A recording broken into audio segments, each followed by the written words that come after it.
Welcome back, guys, to Collectors with Cards, Drinking Coffee. We got we got Jake here from Pokenomics. He has the coffee today. I have the water. Um, but today we're doing an episode for both of our channels. Do you have a Do series you want to name? start like Sure. that? Collectors chat. I don't know. Collectors Channel. Okay, perfect. Yeah, yeah.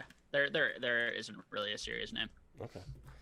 All right, I'm gonna start recording. Okay. Cool. I've been recording, so I might take All right. those little snippets.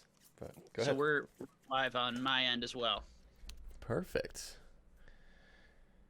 Well, this will be focused for your video, so why don't you go ahead and do an intro, and then I'll jokingly do my intro as well. Sure. Yeah. So I'm here with PokemonRadar today, uh, which is exciting. I actually first I so I've seen your name on my channel a little bit, and I've heard about you a little bit through other people. But what I didn't remember is I actually saw you. I watched a while ago. I watched your video of pulling that like first edition Charizard. Mm-hmm. That got a lot of hits, and then I like made the connection. Oh, it's the same guy who was in that video, which was fun to me. So yeah, so I'm happy to have a chance to talk to you. I think we sort of decided that we both wanted to have each other and have each Mm-hmm. other on each other's channels. So it seems like we've decided, at least for this point, to just kind of do one video where we're going to talk about a range of things, or both of us are maybe going to ask each other questions, and Yeah. it'll be on both of our channels for Yeah. both of our audience Yeah. at the same So, time. welcome back, guys, to another episode of Collectors with Cards, Drinking Coffee. I've got a water. You've got coffee. I should have had coffee ready. Today is a water day for me for some reason. But we have Jake from Pokenomics doing a little collab video here today. Be sure to have both of our videos up at the same time so we both get the views and watch it in sync. But yeah, like you said, I've been watching your stuff for a while. I started this podcast thing earlier this year, just randomly, right? And it got pretty good feedback from like the E4 community and all that. And then I stopped, and then I started seeing a bunch of other similar video types pick up, and yours was the one I leaned towards because I liked what you were talking about. I liked your information. I didn't know that you were connected to, or like you're part of E4. I didn't know you were in there. I didn't recognize your name, but yeah, I watched all your videos early on, and then as I got back into doing my own podcast, I've run out of time to watch everybody's videos. But yours is still one I check in on every now and then because you guys provide some pretty great information on the market. So yeah, what's up? Yeah, I mean, yeah, so I was on E4 for a while, but I was definitely a lurker for Hmm. like a year and didn't ever engage in any of the conversations. I was just sort of interested. I was trying to just basically absorb as much information as possible from people Hmm. and figured out who were the people in the hobby who had the biggest collections, had a lot of the knowledge, that sort of thing, and just try to learn from them as much as possible by reading what they wrote.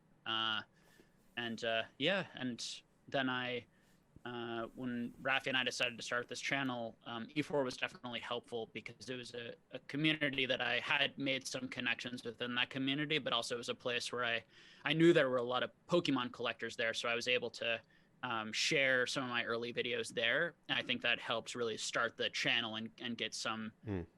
core subscribers or core people interested in that type of Pokemon talk where we did deep dives and in really analyzing the market, not just saying like here are the top 5 things you should buy, but Right. going more into you know what am I hearing behind the scenes? What are people talking about this card specifically? These types of sets. What do we think the print run is?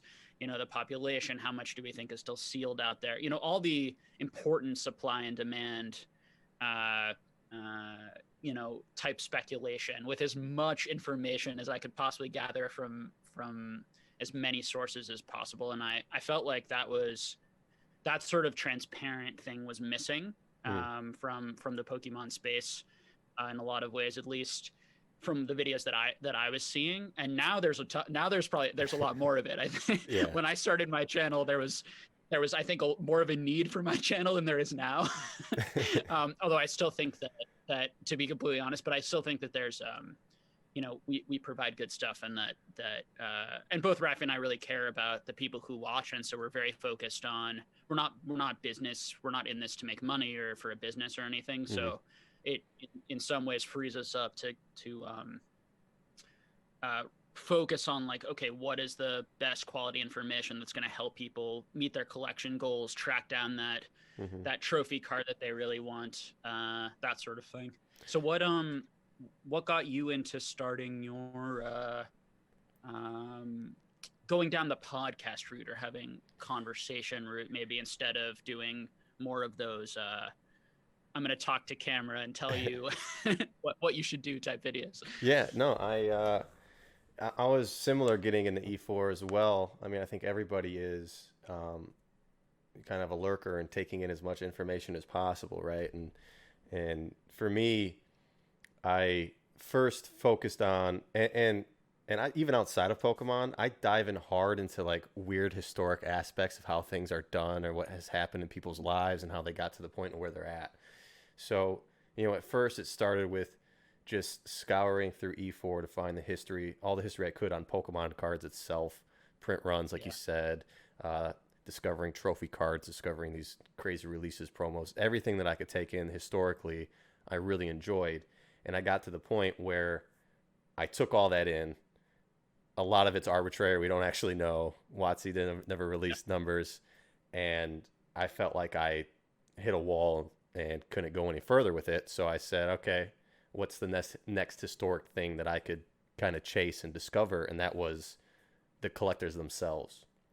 Because, I've talked about this before, where Gem Mint Pokemon was like the guy that really got me into the hobby YouTube-wise, and then also just like helping me out with building my collection, because I was buying and selling to him constantly, like just flipping just as much as I do now. But it freed up a lot of money and let me build quick personal collection too. So I just I've heard he's such a lovely guy. He's such a personal, such a caring guy who's like all about helping, anyone who he comes into contact with, just like the greatest guy. Yeah, absolutely incredible. And you'll get that a lot from a lot of these big time collectors that you kind of treat as pseudo celebrities, right? I mean, at this point, they're above that. Rev has so many people in his DMs he can't answer them. TCA, SM Pratt, Sure.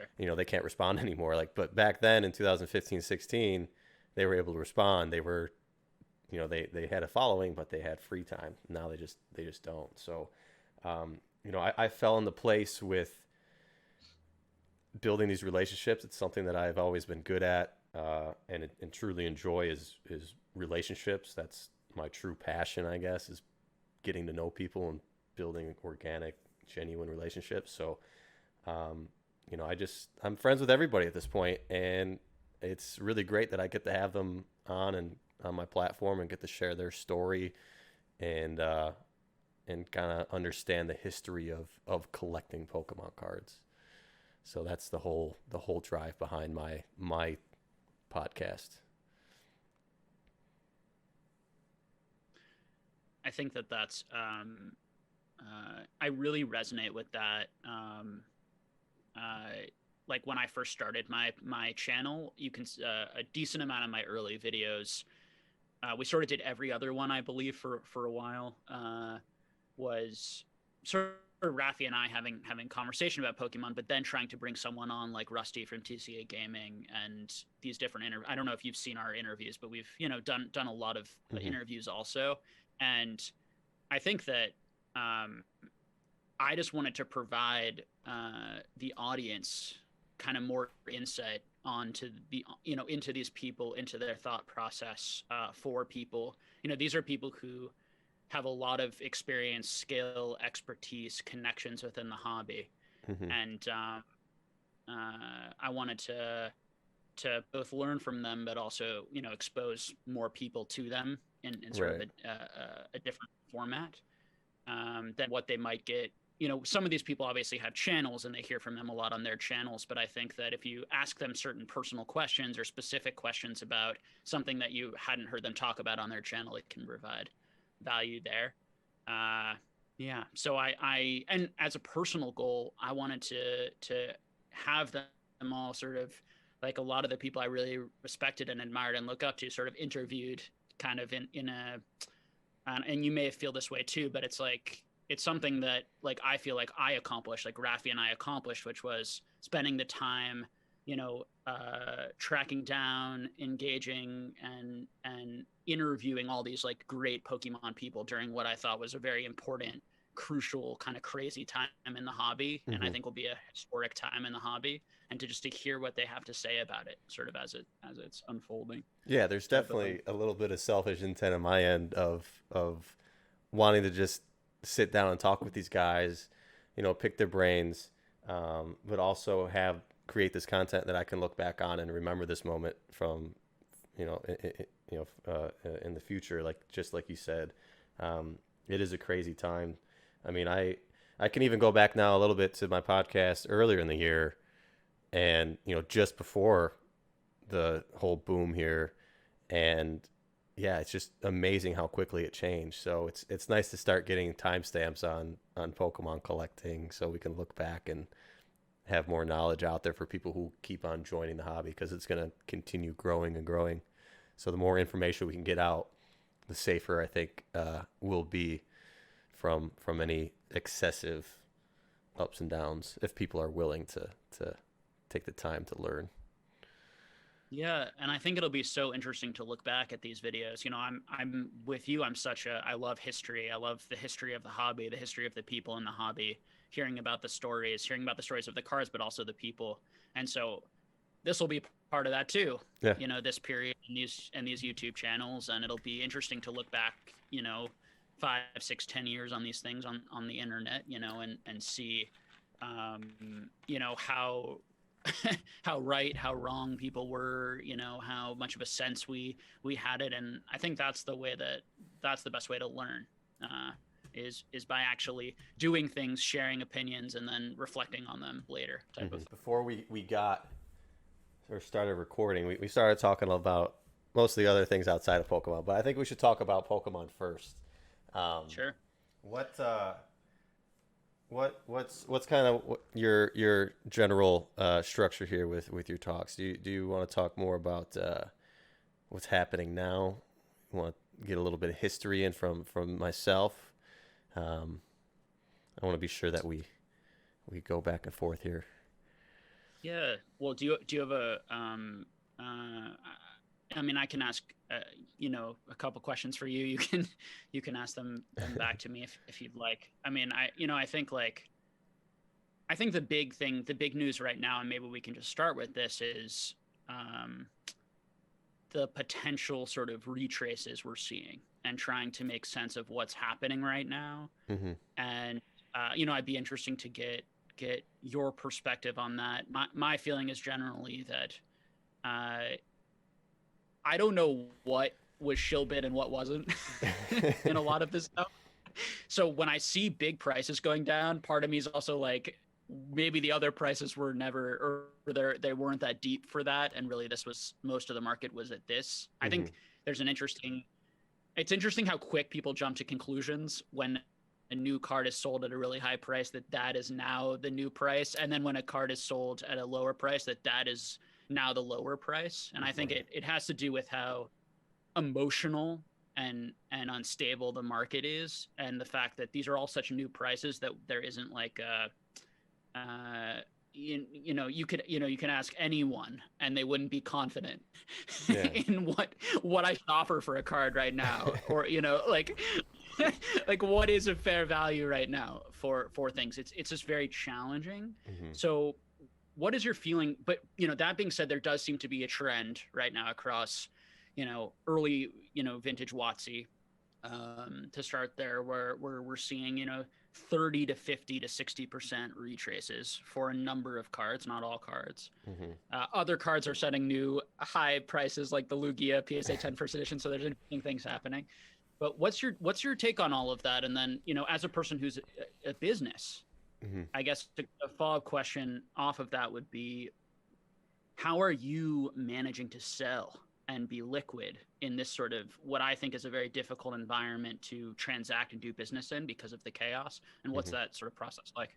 Yeah, well, there's so many things to look at, and with the amount of quantity of activity happening on eBay, it's really hard to keep track or spend the time keeping track of what was real, what was shilled, and all that.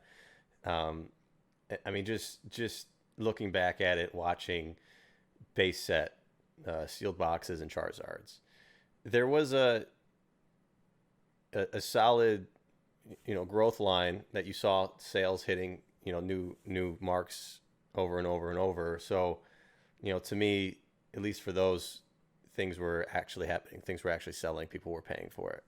Um, and it got to the point where uh, I think just a simple supply and demand took an effect. um, these prices kept going up like crazy. I mean, myself, once a PSA 8 Charizard hit $1,000, I listed all of mine. Once PSA 9 hit 4 grand, I listed all of mine, unlimited Charizards. And to me, it was just a stupid amount of money for those cards, and I was more than happy to take that 4 grand on a PSA 9. Even I remember having this conversation with a friend. I said, "Hey, you should sell your PSA 9 Charizards at 4 grand. I'm selling mine. It'll probably be 5 grand tomorrow, but just sell them." And I was right. I sold them for 4 grand. The next day they were five, because there was just this constant battle of who wants to pay more for the next card. And you got up to 7 grand, and it shot back down to 2 grand a couple days later. So there's so many different factors of understanding. I don't know who's doing all the analytics behind the scenes and writing the programs to keep track of all that stuff, because I don't have the time to do that. I don't have the know-how to do that. But um, I just think we got a exorbitant amount of interest in the hobby from Logan Paul, from other celebrities. Like, they truly had a impact on Pokemon. Like, there's no doubt in my mind. And a bunch of uneducated people came into the hobby.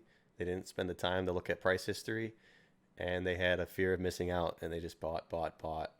Um, and it got to the point where people just were unloading because it was the best time to sell. And now we're starting to see the people that bought at the high points probably leverage themselves, have to dump, typical economics. Uh, Yeah. there's so many different nuances we can talk about within that too. I know you guys talked about like the PSA 10 first edition EVs and that stuff, like these uncommons, these commons that are soaring. It's tough. There's so many things to go about it. You can take a conversation anyway, but PSA is slow, so there's a lack of availability for certain cards that will just be flooded in the market at some point in the next year or two whenever people get their submissions back. You talk about it all the time. It's the more knowledge that you have, the better you're going to be off. And I think there's enough of us talking about all this and enough of people listening that the market is finally starting to cool down, and people are not buying at those ridiculous prices anymore for extremely common cards. Um, but as a seller, it's I look back at my sales all the time and just talk about regret. People always say, don't I give myself a hard time about it, but like in any industry, any investment, you need to buy and sell at all periods. You can't wait for that perfect time. I mean, if you're buying day trading stocks, you have to buy and sell. You can't just sit on cash. So as a business, you have to move capital. You have to clear up cash. Um, and for me, specifically, like I sold base set boxes at 4 grand in January. I sold a 9.5 first edition base set Charizard for 12. Those are 25 grand. That Charizard's 125 grand. I missed out on a ton of money. Um, but I consciously recognized certain areas in the market that I wanted to put money in, and it's done well. Like I moved all that money into Japanese trophies. Um, Nice solid growth there, more stable, less of a bubble type effect. Um, so as a business, as an investor, a collector, I was at least able to recognize certain areas to funnel that money into to protect myself, because I saw the same things that we saw with unlimited PSA 10 Charmanders and all this stuff, all these set cards just skyrocketing for no reason. And to me, the rarer, the scarcer, the minter, the better. You know, our SM Pratisms. I've just followed that. So, you know, it's people are still buying. I'm able to sell. It's not a big deal. You know, I got a little bit of everything: sealed product, Japanese cards, PSA, CGC, Beckett, anything and everything I have listed. So uh, it hasn't been slow for me. It's been perfectly fine. Yeah. But yeah, So things are still as because what I've been hearing from some people is that things were getting like binned right away for a while, and now hmm there's a lot more like people contacting you trying to negotiate prices down from certain sellers that I know, and that yeah, the franticness and the tone of the buyers on average has shifted over the past month or so. absolutely. Are you seeing that too as a seller? Yeah, 100%. You know, I kind of missed People are still out. very interested. Yeah. Not like it's completely Oh, dropped out. People are very yeah, interested, but they know more, they're more patient. yeah. Yeah, there isn't the franticness. Well, and prices got so high that it was difficult for people to enter in the hobby and just click buy it now. It was, um, you know, it's a lot of money being thrown around for a lot of different cards, and yeah, people finally got smarter. So, uh, I mean, as a seller, again, you know, I just recently started doing this full time as a business, and I mean, I have a huge backup of inventory that I got created at CGC, at PSA, and um, my cost average is extremely low. So to me, I understand what the true value is of my cards. Um, I know what my cost is into it, and I will take, you know, significantly lower than what other people will just sit on it for and wait, because I need to clear that capital. I need to move things. Um, Yeah.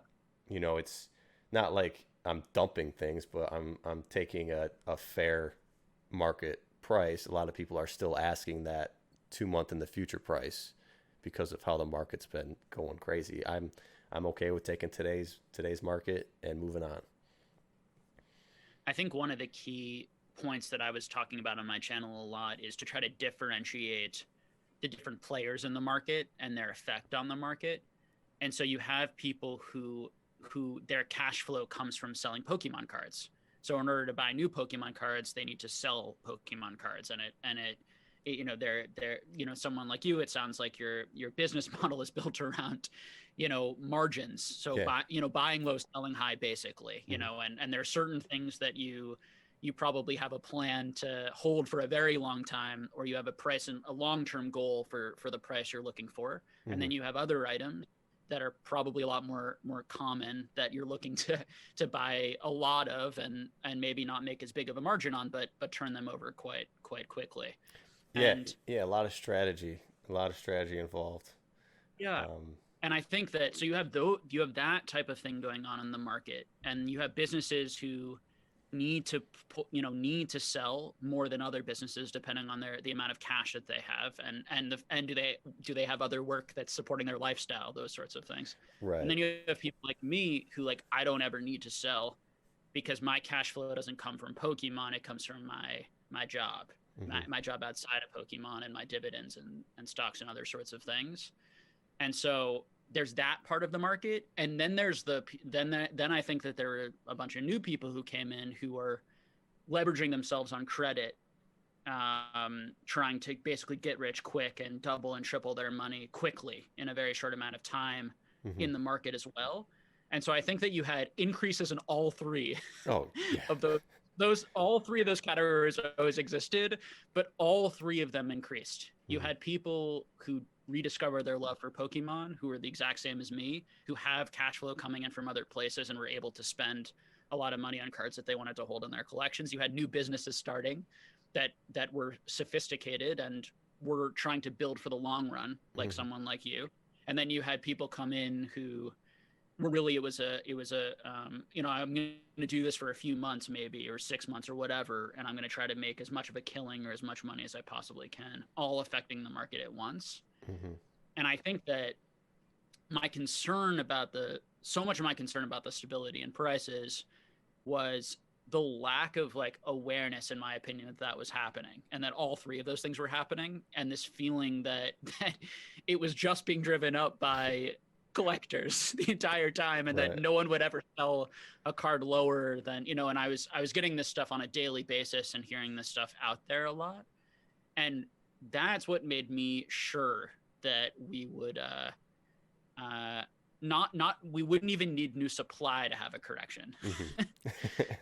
Because I don't even think the new supply has hit the market, or a lot of the PSA supply in the backlog that's going to hit the market from that.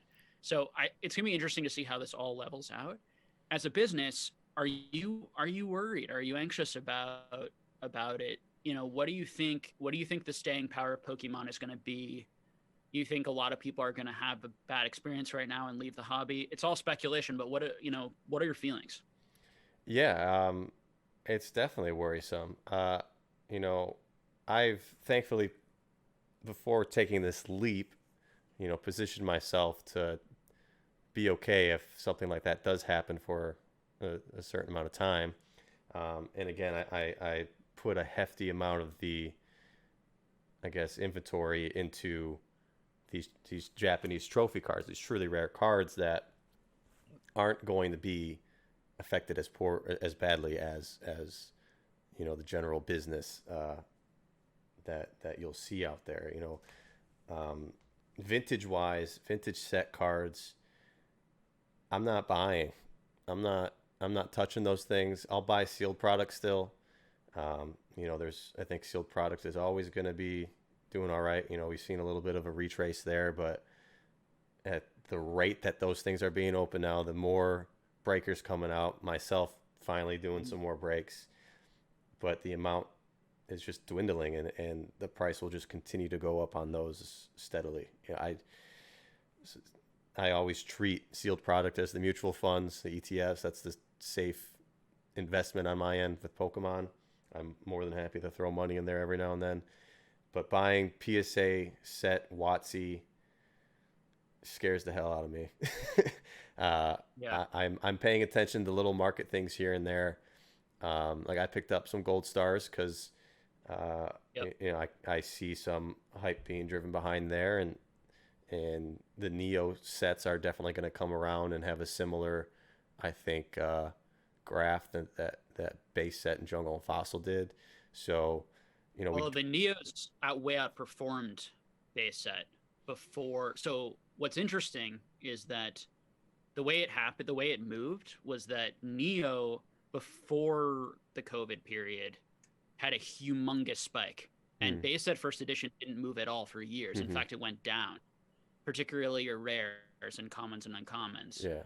So if you actually look, one of the big misunderstanding of the data right now going around is that base set was the best buy from a few years ago. And in fact, base set was one of the worst buys, particularly base set first edition, including the base set first edition Charizard. Although that card has done very well, but a 6 times gain is very, very, very low compared to any of the Neo Genesis PSA 10s that you could have bought, or some of the gold stars, or so there's this, it's interesting, and I think a lot of that has to do with clearly rarity, scarcity, of those cards, and that people wanted to complete them, but also base set first edition was just always so much more expensive, so there just aren't as many people who can buy the $400,000 card as the $10,000 card. Right. Much bigger market for a $10,000 card, so it could push it up a lot more, and there's less of that card.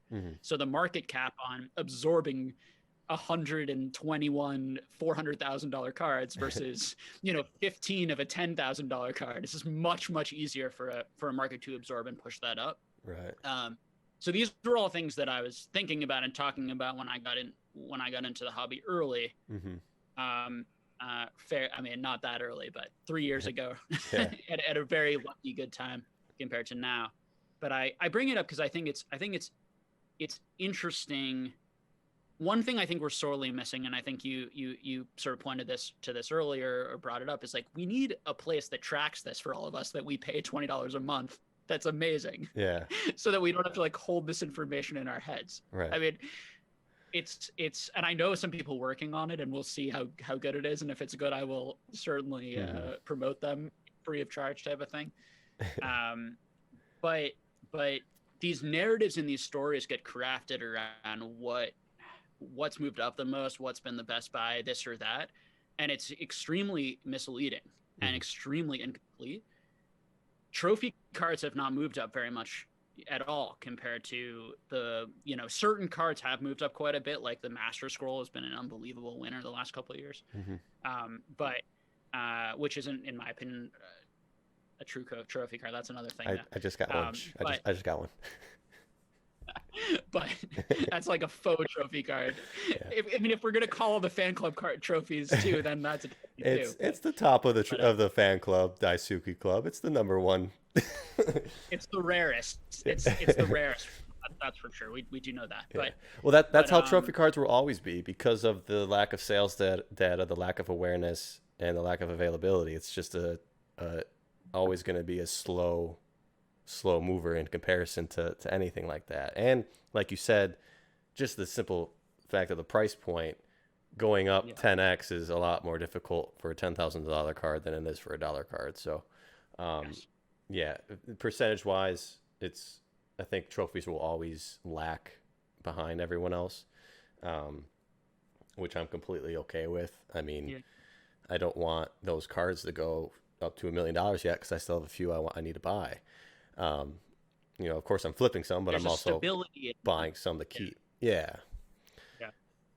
And why I'm so attracted to them, and I've been advising my whole audience to basically move their money from anything.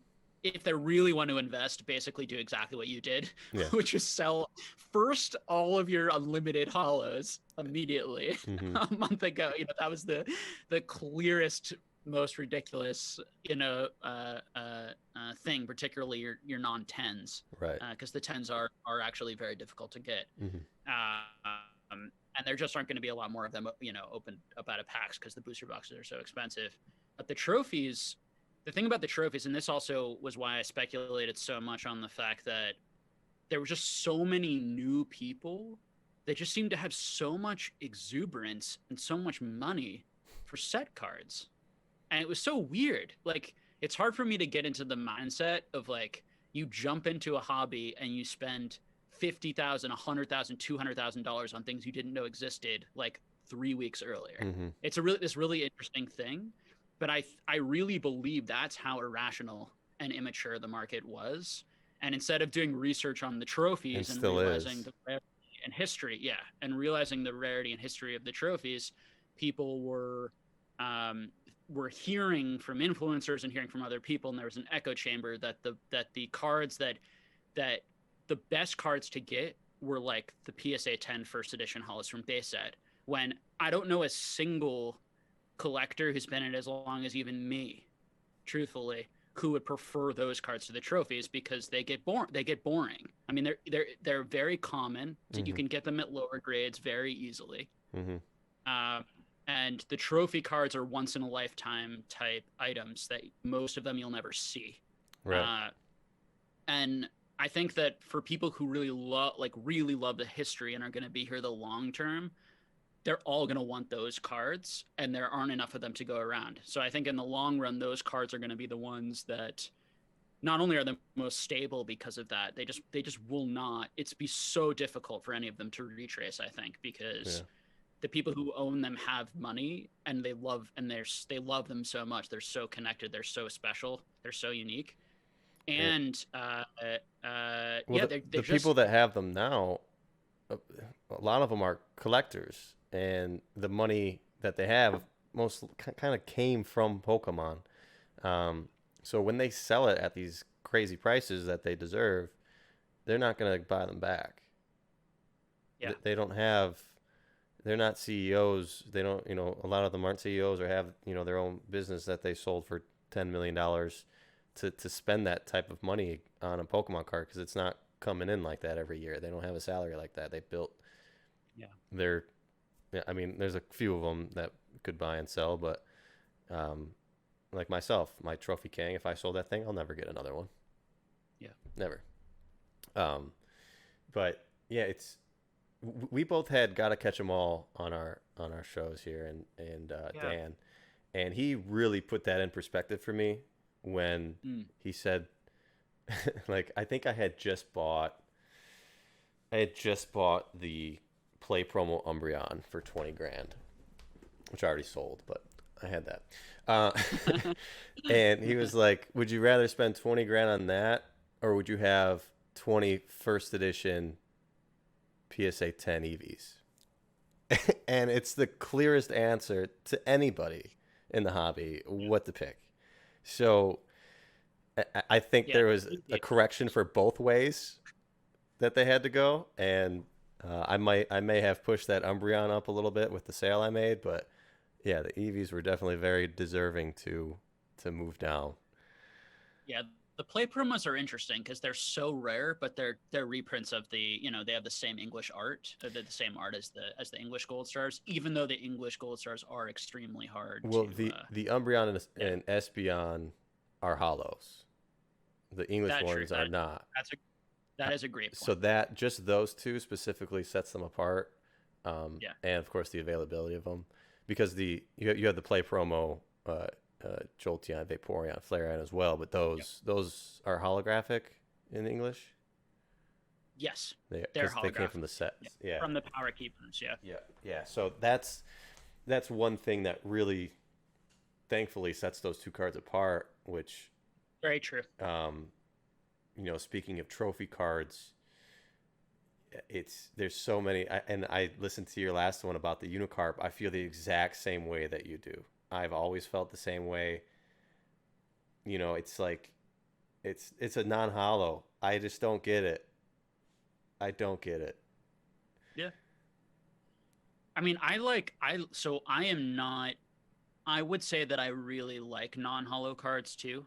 Like I'm not a complete just sort of like the holo, for me, a beautiful art and unique art is important too. Mm-hmm. But the issue with that card is, for me, the really big issue is the the fact that the web series card, the fact that card is just, there's endless amounts of that card and of that art. And I think that for me with those play promos, the reason I never bought them, even though they're the holo, and again, these are just opinions, was because just the holo difference didn't make enough of a difference to me. I think you had better options. That being said, the play promo set is so amazing that part, like, as a completionist, it's like you gotta, like, you want all of them to complete that whole set, right? With all the amazing. I mean, some of those holos are there are a lot of them, like the Ho-Oh and the Lugia EX cards from that, which are very underrated arts. Like the Mew is really hyped up, and it's a great card. But I actually I think the Lugia and the Ho-Oh are equally amazing cards. And now, of course, they're not as rare. They're lower, much easier to get. There are more of them. Yeah. But it's just interesting what people coalesce around. And so my big investment strategy to people is to learn as much as you can, and then figure out what doesn't make sense to you, basically. And to really invest long term in what you really believe in has the objective value principles that you think are going to withstand the ups and downs of the influencers, the ups and downs of what people are saying, that sort of thing. Yeah. Now, let me to touch more on that Umbreon. And full disclosure, I just bought an Espeon.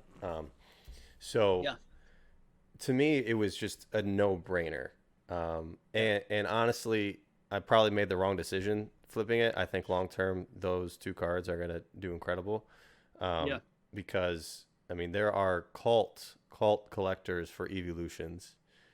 Yeah. And again, the true rarity or scarcity of those cards is very evident in the PSA pop report and just availability and recent sales. I mean, even the other three don't come up too much, Right, and those right. two are dramatically rarer and harder to come by generally. Exactly. Yeah, and it's this other I forget the echelon of exact like distribution, but and you it's needed quite a bit more points to get the yeah, fourth and fifth. it's ridiculous. It's ridiculous. I still haven't done the math on how to get like how many events you had to go to, but I know it's it's a lot. stupid. But Yeah. there's this echelon I of did it at one point to try and estimate how many people or kids I thought would have done that. It's like, how can we estimate how many of these we think are distributed or out there yeah, realistically? yeah, it's pretty it's crazy. I mean, I know that I think it was like a 4 or 5 year period where you could do it, maybe three, I forget. Um, Mm-hmm. but yeah, it's just like that's the most expensive card of that Pokemon. So it's a trophy card in so many people's eyes. Um, Yeah. so it's interesting. Yeah, it was just a no brainer to me. So Yeah. I went all in on it. Yeah. I mean, if that card for me didn't have the English version with the same art, Hmm. it would be, yeah, Yeah. like such a top card. And even without it, those were cards I was interested in picking up and did think about picking up a number of times. I was able to pick up two of the other ones I don't even remember, just raw, and grade them myself for like as part of a really cheap big collection. Hmm. It was probably the best buy I ever had. It was this insane auction that I bought for like $3,000, and even at the time it was probably worth like 30,000. Oh Like this my. auction that I bought after I graded everything. From So where? it was like a 10 time just on eBay, just some random person on eBay. What else was in there? How was this Um, 30K?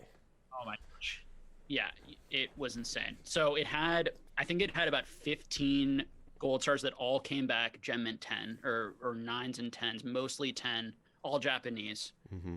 And that was on the fourth page. So that was like wasn't the selling point of the auction. They were just like thrown in there. And I didn't know that they were going to be all gem mint. Uh-huh. It had a complete play pro. It had one and a half, I think, complete play set the play promo sets of everything outside of the gold star dogs. It had two gold star dogs. I forget which one, but not the Espeon or Umbreon. Hmm. It had, I think, 50 or 60 PSA cards, and it had the highest graded in the world of the. See if I can remember the exact set names. It's from. It's the in English they're reverse holo secret rares of the shiny Pokemon from the like level X period. If you remember in those packs, you could pull these shiny cards Hmm. as sort of secret rares. Mm. And in Japanese, they had them instead of the reverse hollows, which I think look kind of ugly, they had kind of a hollow star pattern on them. Mm. The most famous one is probably the Ponyta, which goes for quite a lot of money. But there were about 25 of them or so graded in PSA 10. And these were cards that were only two or three in the world graded at PSA 10 at that time. And they're actually, of course, when there's only a few things graded, the first thought is nobody wants them, and that's why Right. no one's grading them. And that's certainly true for most cards, and something I preach a lot on the channel.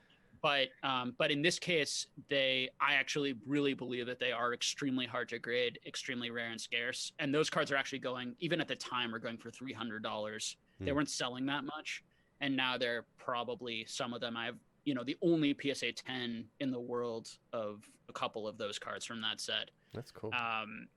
Yeah, and then it had about 20 or 30 PSA 10 of the Shining Legends, and then it had another 60 or 70 ungraded, which all came back. I graded them all; they all came back tens, almost all tens. This was And then on it had eBay USA. eBay USA. Yeah, eBay USA. Wow. Yep. And then the last page, it was about another 100 or so regular Japanese hollows from just like Nintendo EX original era, and I graded all of those, and those all are tens, mostly. And so it was just an insane purchase, and I've held it. I haven't sold any of it. Wow. So yeah, I got that purchase, and then my other amazing purchase is a first edition. I bought From about Heritage. 500. So that was my good recent purchase. Okay. That was my good recent. But my other really good purchase was I bought for about $1,500 in auction. I bought about 500 first edition base set cards or so, and tons of like a number of starters, and a lot of them came back tens. Wow. When I sent them in, and did you sell or hold those? then I sold a bunch. Yeah, I didn't sell everything. I try to keep the tens, but honestly, I was so tempted to sell at the 10 prices because I thought the 10 prices just got ridiculous for like the Charmander and things like that. But they're kind of holding, right? they are. Yeah. Interestingly, they are holding so far. So I think that goes to the fact that that I guess people who own them are less flipping types who bought them, and that a lot of the base set first edition product has already, that's really gem mint, has already been opened and graded. So there hasn't been as many express, people were grading a lot of like express cards and then flooding the market with them. Right. And the numbers aren't crazy high in 10. There's hundreds, and there's definitely more than 100 maybe. Yeah, there's definitely that many people that would want a 10. So, and opening a box. There are a lot more of those than like the EV PSA 10 right now. Yeah, now there will be more. Yeah. The 10 EVs. Yeah. Yeah, for sure. Yeah, but interestingly, a lot less will be graded because I mean you get a few of them in a box, right? And they're not all gonna be 10s. They might be 10s. So the next person that opens a box, he might add 3 Charmanders to the PSA 10 pop report. Yeah. But in Jungle, it's like, oh, I pulled 8 from this box, and then all the ones that people have been sitting on forever. So, yeah, I mean, that makes sense to me that those are holding. They are super high, but it makes sense. Yeah. Touching on, I mean, I'm surprised they're holding, but they make more sense than the unlimited for sure, and the first edition from the other sets. But I do, to be honest, I do think that those are being guard. I think that some really smart people have a lot of them. Yeah. And I think they are controlling the fact that prices aren't coming down and are smarter with them and are slowly selling them, if at all, to keep the prices high because they have a huge amount of them. Whereas and when I was watching it very closely, the way they were bought up, the way it moved up, there's just a buyout feel to a lot of things. And I also know some people who own quite a few, and they're just very patient. They're very smart. They're not going to flood the market. And I think that, the unlimited Charizard was such an example of like, it just wasn't being bought and sold by, I think, a lot of people who had been in the hobby a long time and had a lot of like patience and knowledge of like how to get the most from their cards, that sort of thing. Yeah. Yeah. Again, just speculate, but was my feeling. Yeah. That's one thing that, I think for, vintage bulk like that, there is a small enough number of people that have a large percentage, so it will be slowly absorbed over the next 40 years or whatever. However, for modern, there's a lot of people taking huge positions in those cards to slowly put into the market. So that's going to be a little different. It'll be flooded because of the amount of people doing that.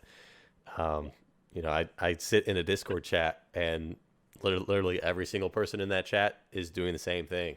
Like we all have hundreds of the illustration Charizard promo that came out, or whatever new Pikachu promo that came out. So there's a lot of people building these modern positions that I don't think we'll see as it won't be the same in the future, I don't think. Yeah, I mean that stuff is absolutely collapsible. Like it wouldn't shock me at all if you couldn't sell some of these modern booster boxes for retail in 20 years. And that is so different than the mindset that everyone has. That's what scares me. The fact that people aren't taking that into account is the type of bullishness and the type of bubble mania thinking that scares me, because that happens to hobbies all the time. That's a common thing, is that there are periods where there's a lot of heat, the product gets printed a lot more than any other period, and rather than being opened, people are hoarding it and sitting on it waiting to sell it 20 years down the line, and then there aren't a lot of people. Ooh, Harry Potter. Like this one right here. This is like I think these are up to $100 now, but Yeah, there are so many of those in the world. $25 you Like could buy those. Yeah. yeah, I So bought a booster case at I think I bought one and a half booster cases at $26. Or yeah. I think there was a sale at Hillside, and I was like, well, Hmm. like these are clearly worth more than like anything in Pokemon Yeah. going for $25 right now. Yeah, I'll Um, be curious to see what happens with boxes if they'll ever go under that $100 mark again, or whatever retail is. you see that with sports. Yeah, I bought.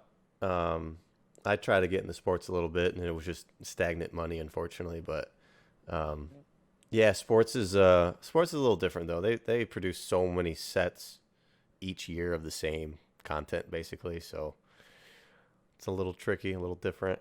But And the different makers.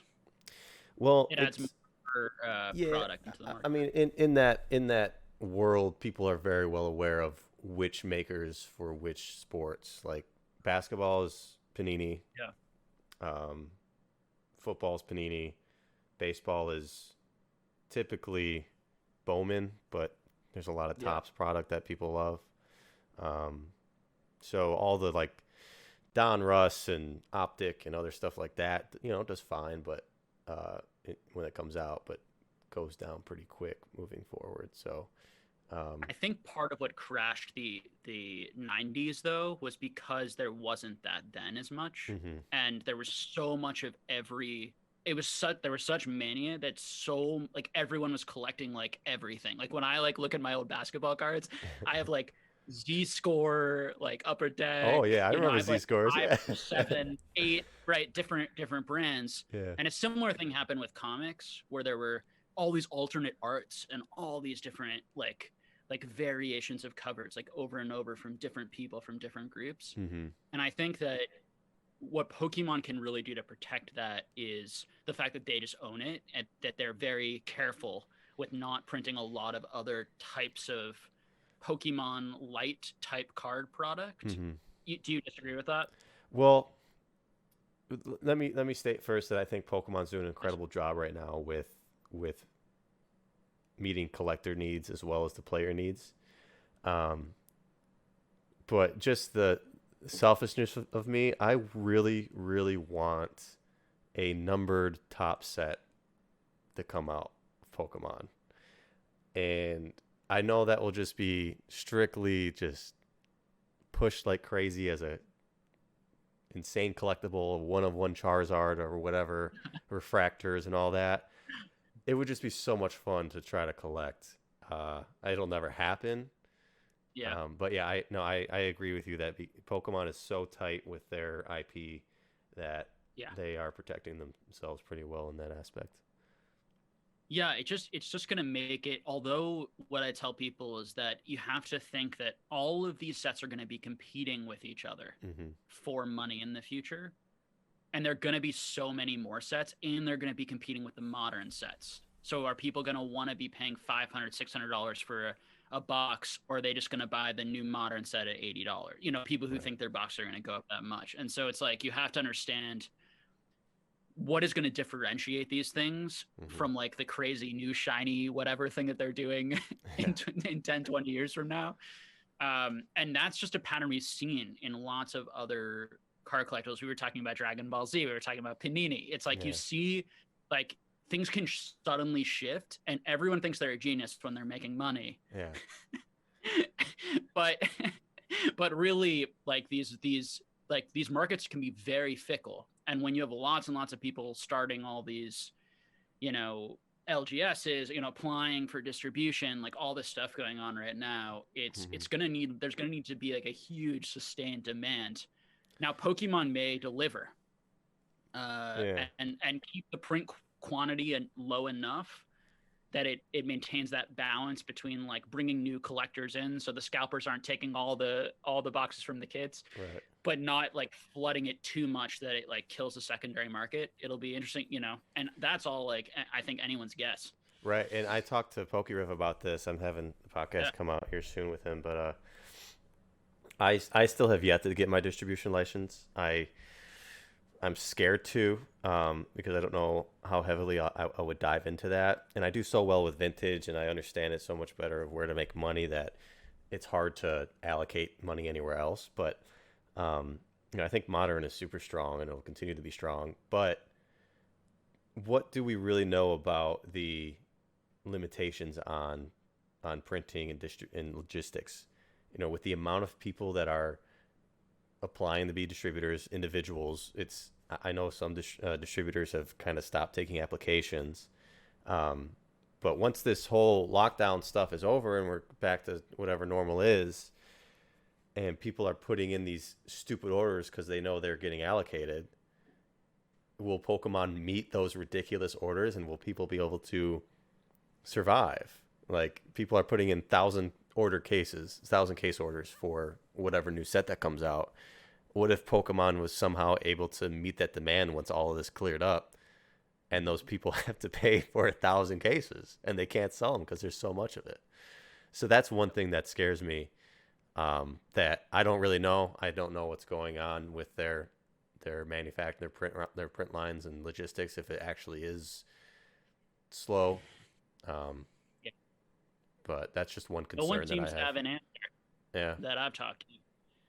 And there's also a lot of frustration from LGS owners that I've spoken to about not getting product, and Walmart getting like MJ Holding giving it to the big box chains, obviously Hmm. that they have these amazingly huge contracts, and that they go through there, but they don't have any product for your local game stores, and these Hmm. sorts of things are a lot less. And obviously they don't sell the booster boxes, they don't sell in Walmart, but with like the Elite Trainer boxes and these sorts of things, where a lot of the product gets distributed.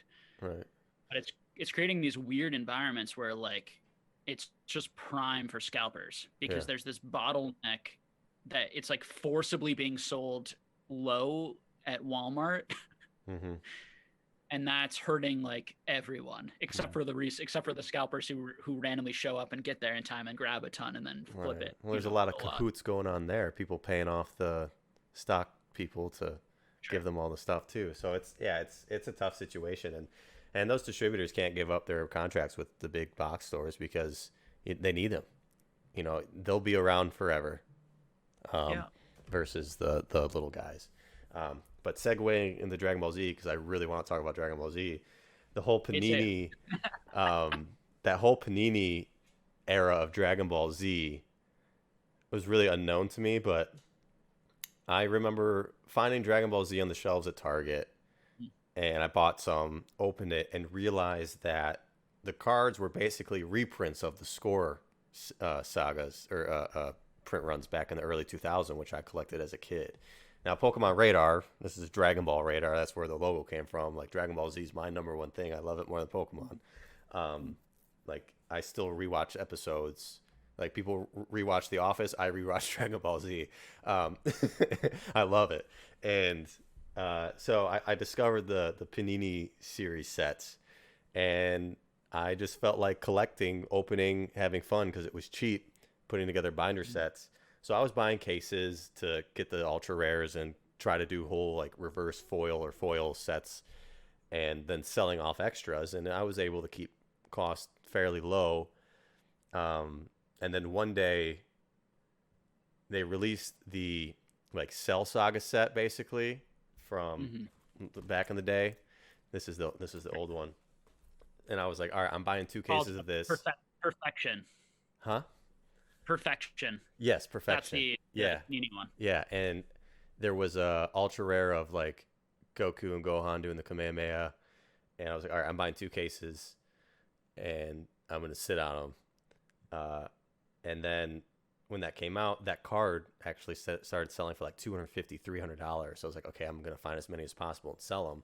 And I Crazy. and I did that, made most of my Yeah. money back, pretty much finished the set, and then it just randomly completely died. DA Card Yep. World was dumping cases for $15 a box, the blisters for dirt cheap. Like, I Yep.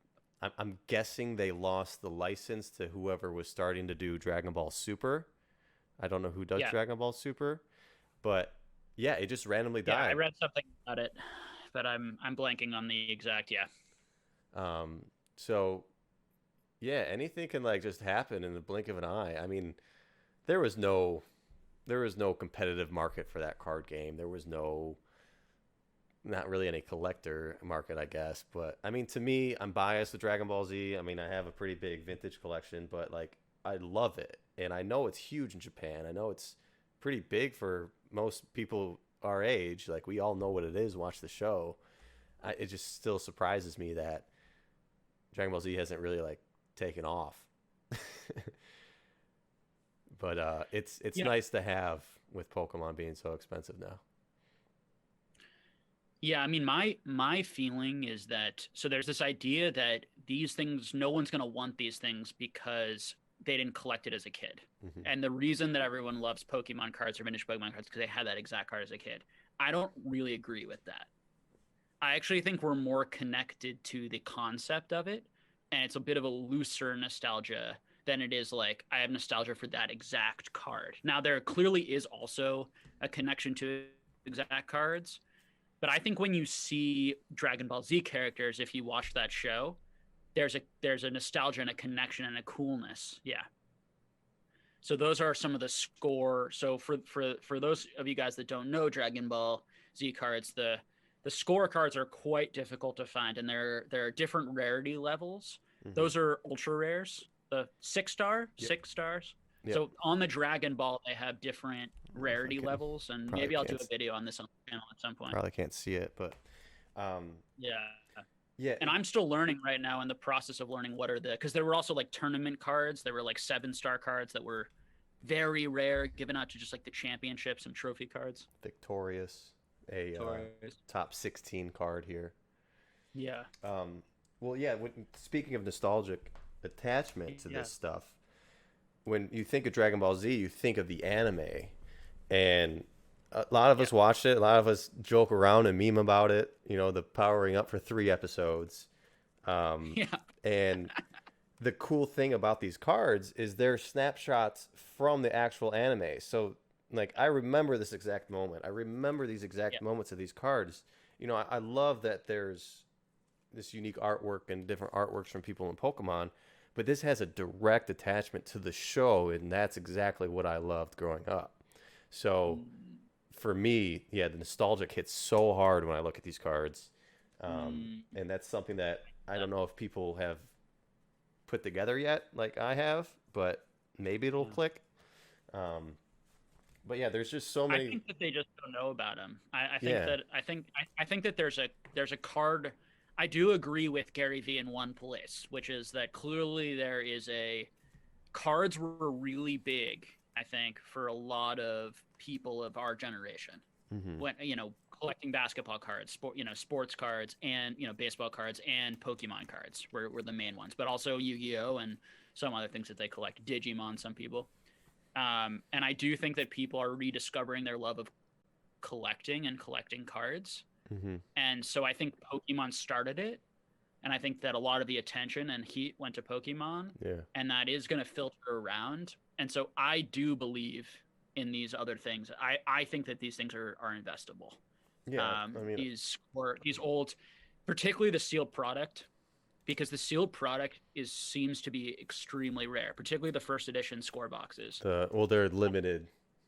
They're or limited they're edition. known Yeah, as yeah, limited edition with that little yeah. sticker there. Yeah. Sticker. Yeah. No, I've paid attention to Dragon Ball Z since the moment I got into Pokemon. I Yeah, hate that I didn't buy more of it because I was able to buy these boxes for $80 to $200 when I first got in, and yeah. at the time How long ago was that? that was 2016, Okay. um, and but I was instead spending $1,000 on a Pokemon box because I was chasing the money and not chasing what I wanted to collect. I pick them up every now and then. I got close to getting one of every set. I mean, there's a select few like the Frieza Saga. I just can't find the limited edition. There's one for sale for like 8 grand. I'm not gonna spend that. I probably should, but I'm not going to. Um, The trunks one is hard, right? The limited Trunks, trunks. trunk, both of them. I can't find them. A limited one sold at auction for 6,700. So there are So people that want to buy this stuff. yeah, Um, And I passed up on so many things. This one finally came up. This is like the Grail set card. This is like the Charizard, basically, the limited Yeah. edition Super Saiyan 3 Goku. Hmm. And there's different holo patterns too. But this one popped up for 2,000, best offer. I just picked it up right away because I knew like I just need it. I need to have one, be done with it. I probably overpaid, but it was something that I don't think I've ever overpaid for a Pokemon card, but I've overpaid for Dragon Ball Z because I truly I care about it, want to collect it. So, yeah, this stuff is interesting. One fun story about it when I was, again early on in 2016 and 17, some guy on eBay listed a distributor case of Cell Saga packs. Cell Saga is my favorite one. Um, and a distributor case, for those that don't know, and they do exist in vintage Pokemon, are 700 pack cases. So there's 700 booster packs. Wow, I had no idea. Never I heard of. I've never Really. seen one in Pokemon, but Wow, I know my store guys that I've talked to in the past used to get them. Um, so that would be pretty fun to open. and guess what I did? So I bought it, 50 cents a pack, $350. He Oh had my four god. others, and I passed on them. I wish I bought all of them. But I got the box, giant cardboard box, 700 packs. I called my brothers over because me and my brothers did all these card games together: Harry Potter, MLB Showdown, Dragon Ball Z, Pokemon Magic. I said, "Hey, I just got 700 Dragon Ball Z packs. You guys want to come over and open them?" We ripped through 700 packs. The greatest time ever. But little did I know, the rarity of ultra rares is 1 in 10 boxes. So I only pulled 2 out of 700 packs. Crazy. It's insane. So If only you had known, you would have known to have bought all four. yeah, yeah. Uh, Although I would have opened them all probably at this point, but just having I'm that sure. many packs would have been super cool. I've been terrible with sealed product in the past, keeping it sealed, but I was thankful to I'm get it out capable of my of keeping. system. I'm capable of keeping one thing sealed of each thing. If I Okay. ever have a duplicate of anything, it gets opened immediately. Like that night. Yeah, yeah. It's tough, It's I'm slowly going through some vintage stuff right now and opening it man. and just like, and I don't do it for the channel because I honestly just like doing it just for myself and just enjoying it. Um, but and it's just so fun opening vintage product. Yeah, And but every time I open it too, I'm like, oh, how much of this is left? I yeah, need to get more. It's like extremely addicting feeling. yeah. It's like, okay, well, if I open this, then like one less out of existence. How many more of these are out there? I need to like source 3 more in order to like open this one. And Hmm. like it's this kind of like ongoing. So I think that for me, it's very addicting. Yeah, The sealed product and opening packs. I think it's part of why, for the investing side, it's I did not go into sealed product in Pokemon because I just thought I'd open it, and I also just didn't want to own it as much as I wanted the PSA 10 versions. hmm But of course, right now I wish that I had gotten a little more. There were a few things like I wanted like one pack art of everything, and yeah, there were some things that I just thought that I would have time, as everyone did, and um, you know, I didn't, and I just won't, I have price points in my head that I just won't ever go over, or anytime soon for items, hmm and I gave this to myself, but but for me, it's sort of like I'm just gonna move on to the next thing, and if the next thing's like Dragon Ball or some early vintage Dragon Ball Z stuff that is still gives me the same sort of experience for much less money, hmm like that's the stuff because I really want my channel to cater a lot to collectors and how do you collect vintage old school rarity scarcity in a way that doesn't like break the bank type of thing. right. And so that's why I've shown the Harry Potter boxes, hmm some of Middle Earth. Middle Earth is really cool. Do you know Middle Earth at all? I bought some. That's Lord of the Rings, I assume, right? Yeah. Um, I don't know what I bought in the past of Lord of the Rings. It was some like weird, like one of those $20 value boxes with like a bunch of packs and the index in them, and I just open it all. I don't know if it was Middle Earth or what, but um, I've typically stuck to like Wizards of the Coast products outside of Dragon Ball Z Score. Um, Yeah. like I mentioned MLB Showdown baseball game that Wizards of the Coast did, so I have some boxes of that. Yeah. My complete sets, and then Star Wars. That's a big one. I know there's like the vintage Decipher sets that might be more expensive, but there's Wizards of the Coast Star Wars. I only have like 2 boxes, but um, yeah, a lot of the Wizards of the Coast just like they're just nostalgic to me. Like the Wizards of the Coast itself is nostalgic to me. So finding some sealed product, Neopets even, which I don't have any yet.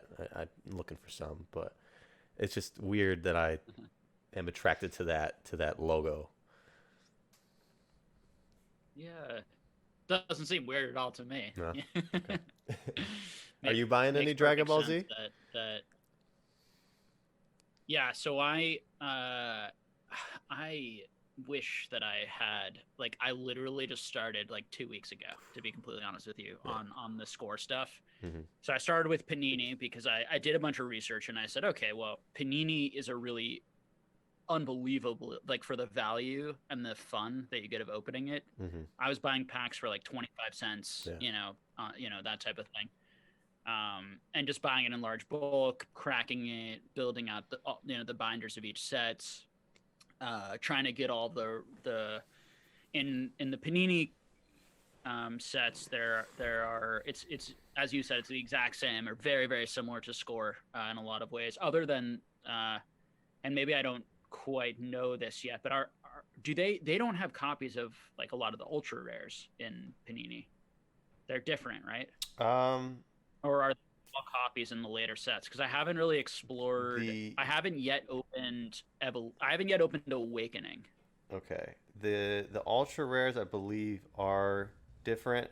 Like I know like Goku's plan, which is like the original Saiyan Saga ultra rare.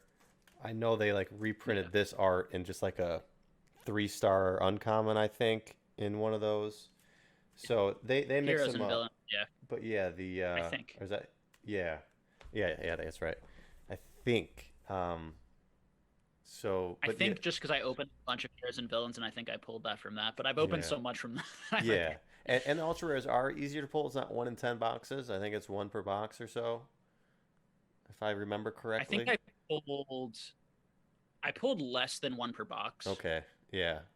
Not much less. Right. Yeah. I And remember I it also was. may have gotten a little unlucky. So Yeah. I think I remember a couple boxes that didn't have one either. But yeah, the yeah. ultra rares were different. I remember actually trying to like build a small position in some of them, thinking it would like work out, and I bought. I don't know if they're in here anymore. I don't know where I put them. I bought like the regular Goku and Vegeta ultra rare from um, maybe from that Heroes and Villains. I bought like 6 of each. They were like $5. Now I think they're $7. Yeah. They're selling out the question is how many more are behind it. Mhm. So whenever, and this is a great tip for anyone out there on eBay, and this is a classic thing that people fall into when they're trying to do buyouts, is sellers will list 70 cards and say 67 have sold, there are only 3 left. Mhm. You buy the last 3 thinking, okay, now it's out, and then they're going to just list 70 more Yeah. potentially behind that. Yeah. And so there's this, you have to always be careful the depth of how many. Yeah. And I would say that for the Eeveelutions booster boxes too. Oh Just yeah. the depth there, when people would talk about eBay's running out of Eeveelutions, I'm like, don't worry, guys, eBay's not running out of Eeveelutions booster boxes. These guys have thousands. Yeah. No, I'm pretty sure that Hills probably has thousands of cases of Evolutions. If they didn't sell out of them, I mean, they just relisted some base set Harry Potter. They had like 40 boxes. Yeah. So they, Yeah. these play, and that's just one place, and yeah, people Yeah. do that constantly. So, um, yeah, be careful with that. I don't know about Panini. It's definitely it's super cheap. I don't know how much cheaper it can get. So why not buy some if you have some extra funds to throw at it? and it's fun to Yeah. open if you're having the itch to open. Um, but yeah. And it's very difficult to create hollow versions of the complete sets. That's an Hmm. extremely difficult feat. Yeah. You get one every 3 to 4 packs. You get a hollow, basically of one of the cards from the set. Hmm.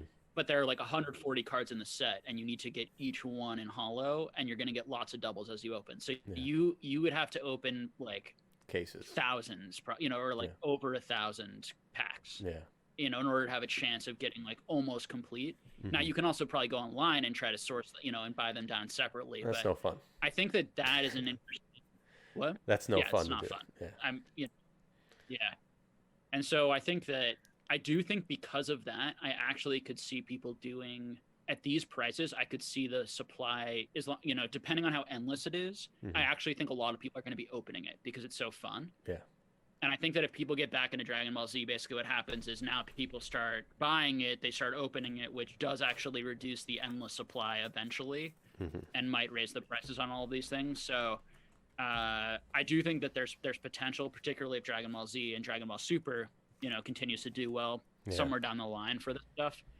But yeah, I mean, score is where it's at. But honestly, the price differential is interesting. The fact that Panini is so dirt cheap is interesting. And the fact that it was short lived, and so that those print runs probably weren't super high and nowhere comparable to what Pokemon does because people weren't buying it even when it was active.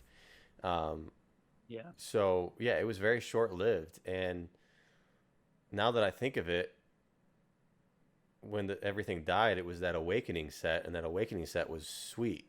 So I might have to go buy some. And Awakening is fairly expensive. It's back up. And I mean, we're talking $60 a box. Okay, it used to be 25. Yeah. Yeah, so expensive, 50 to 60, expensive compared to like the other boxes. Right. That's what I paid when it came Awakening and out. Evolutions. Hmm. Yeah, and Premiere's a little hard to find. Okay. But just the fact that those things have moved up also shows that there's not endless supply for all of the sets. For Hmm. those of you who might be interested, Perfection seems to be the one that has the most booster boxes I've seen. Just endless amounts of those booster boxes for whatever reason.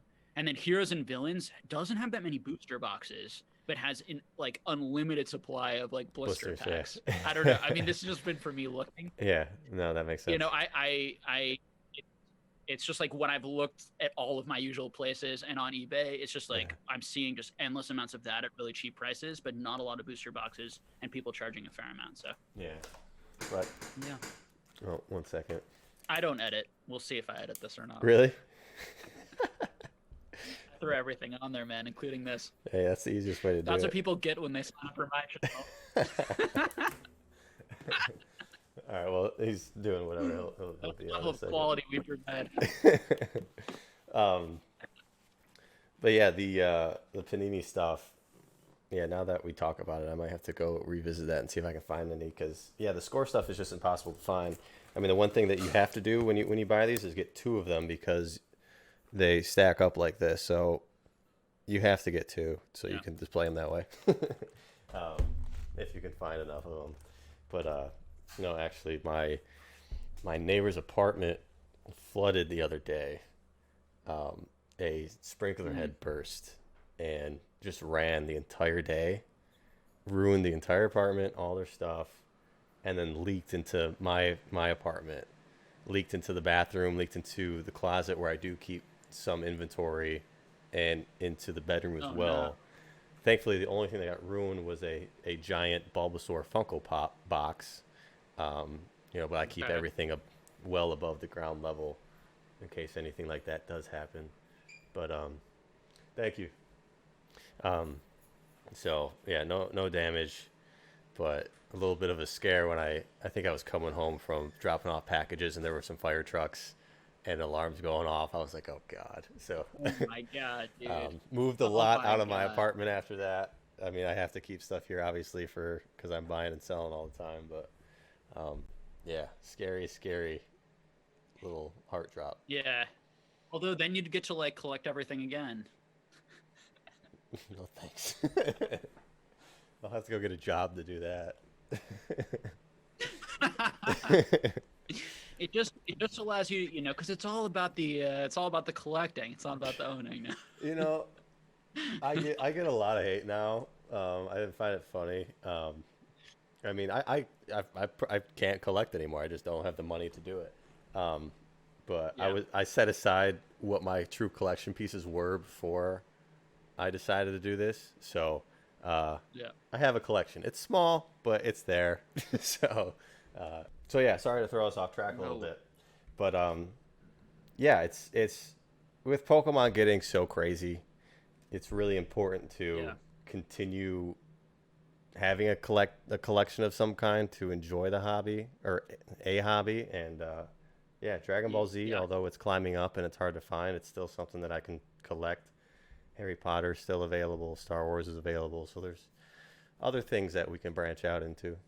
Yeah, I think that's been my strategy because I am such a collector and love collecting. That my strategy was I'm gonna stop collecting Pokemon during this period because it doesn't feel very like it feels just very like investor flooded and focused on short-term returns and all these sorts of things, and it just wasn't as fun, honestly. Hmm. Also, that part of it too.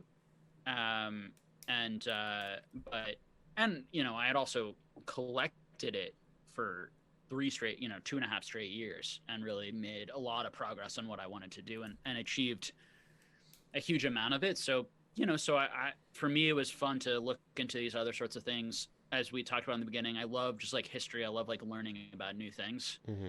uh like that process in and of itself is really exciting. And I've learned a lot about Pokemon, and I think, as you also mentioned at one point, it's sort of like there does come a wall of like, okay, like I've sort of learned uh um a lot here, and yes, I'm still learning like what version is like glossy and not glossy from like different like magazines, and Yeah. like and like which one is rare, like there are certain like really intricate things that people are still debating, and I'm still trying to learn from them, and errors, and it's like you can sort of get there, but a lot of the other stuff I feel like I absorbed that information and Yeah. and understood it, and now it's fun to like go into Dragon Ball Z and like learn about that. It was fun going into Middle Earth, fun going into Harry Potter. Hmm. I went into like Marvel cards a little bit and just Yeah, kind of doing same. some research there. Have you Yeah. have you discovered there's a set they release every year. Shoot, what's it called? They do like an artist set, and the entire set's numbered. Every single card's numbered. They're like really thick. I bought one of the boxes, 2019 one, and it was just really cool to open. Really cool artwork. You get like a 101 in each box or something like that, and Yeah. um, yeah, like that's the thing that that's where the true love and nostalgia comes from is from opening. And because that's what we did as kids. It was that excitement of opening up a pack and pulling whatever amazing card came out of it. So Yeah. um, whether it's Pokemon or Marvel or anything, I love that excitement of seeing new cards, seeing new artwork, and that little gambling aspect of maybe pulling Absolutely. the chase card. So um, yeah, I mean that's the most important thing that people need to take from all this is finding your true passion and where it lies in this hobby and chasing that instead of chasing the money, because you can get burnt out really really quick and also burned by not doing your research. I've had a few, like just one or two of my viewers be upset that I'm like into other things other than Pokemon, and that I'm like talking about things other than Pokemon. And I just, it's a really interesting reaction. Yeah. To, and my response is basically like, yes, I'm a human being who gets bored of talking about Pokemon and just looking at Pokemon, and I have like a lot of hobbies and a lot of things I enjoy, Uh-huh. and I'm very passionate about this and love it and care a lot about the community. It's Yeah. this interesting thing of like we're multifaceted human beings who also get bored, or we want to gamble, or I'm tired of gambling, I want to invest, or I'm tired of Hmm. investing, I want to collect, or and so I think that it's really about knowing yourself and setting goals, and Mm-hmm. Everyone has their own sort of journey. And, you know, during your journey, you might have a period right now where it's like, I'm more of a business. Mm-hmm. And then you might have periods where it's like, okay, well, I'm more of a collector right now, or I'm doing more collecting, I'm doing more pack opening. You may leave the hobby and take a break and then, you know, come Mm-hmm. back to it later. And it's just sort of, it's weird. I think that there's a weird reaction of like, there's something like impure about like about like being Into anything honest else. about. Yeah. Yeah, and I think that the other part of that too is there are people who are obsessed with the money part of Pokemon, and Mm-hmm. they don't like me moving money from this hobby to like other hobbies potentially, because Yeah. there's a thing of like they just want to keep their card values high. Right. And they're totally on board like if I talk about their cards and I talk about their cards positively, Yeah. and then they hate on it if I talk about something else, or I say things are overrated, or you know, these sorts Right. of things. And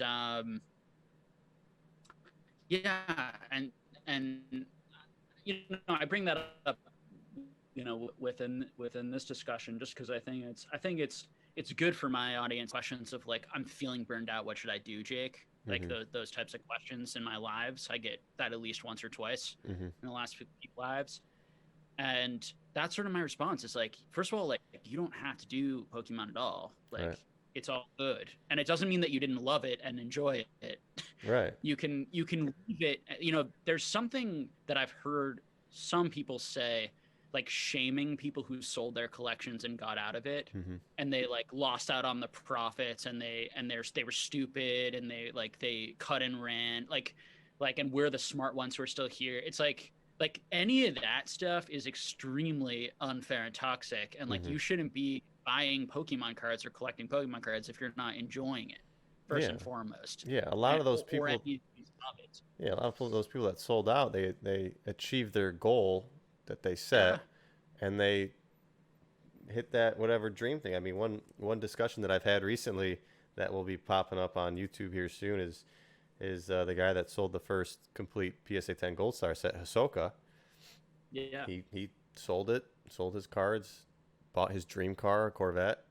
I don't know what else he did with the money, but that was his goal. He accomplished it. He finished it. Took a break from Pokemon. Now he's back. You know, it's something we do. There's other guys selling out right now because it's life changing money. They're able to. There's one guy who's selling the gold stars now on PWCC who says he's buying basically a vacation home or paying off his vacation lake home because that's what his daughter wants. Like that's the goal here. Like the goal isn't to have $1 million. The goal is not to have every Pokemon card there is. The goal is to like find that achievement in life, whether it's something to do with family, friends, personal Yeah. exploration, whatever that is. And that changes for people depending on their situation. My goal in the beginning was to collect every box in Pokemon. Then I sold them all because I wanted trophy cards, and now I'm Yeah. flipping trophy cards and selling trophy cards because I want an NBA. Now I'm thinking like, oh, this is a good business. Why do I want an NBA when I can keep doing this for a while? So now I don't know what I'm doing. I'm doing my podcast. I love the podcast. Like we're humans. We change our minds. We change our goals. But Yeah. yeah, you just got to take it as your situation is and make the best decisions that you can. Yeah, it's one of these things that's like crazy about like YouTube, and I see some of these people and they come on with like the same energy, the same attitude, the same, you know, the same like formula that works. Mm-hmm. And I'm always like, all right, like it's so interesting that like that it, it's we it's a turnoff for me. Um and that one thing that like big YouTubers like talk about, and I've talked it to me, is like that the burnout of just like doing the same content over and over again, of like being expected to be in a good mood or be like positive or like upbeat, and Mm-hmm. like the amount of energy and toll all that takes. But like you're making a lot of money, it's working, and then how do you like adapt it a little so that you still like enjoy it, but also you Mm-hmm. don't just do like whatever you want because you have a brand and you're trying to capitalize on it in a Right. short window. And it's like all of that stuff is so reasonable to me, and I'm sure I'd feel the same way, sort of in that position, particularly if I didn't have a career, Hmm. and it was sort of like, you know, outside of Pokemon, which was my goal, and it was sort of like, you know, I really want to try this thing, I really want to do this thing. You know, it's like, well, I have to figure out how to be successful at it and make profit and make money, you know, a certain amount of money or meet those goals. And I'm so on board with this idea that it's just like, you know, like a lot of people are going to feel differently, are going to have different goals within this, are going to want different things, and there should be a level of respect.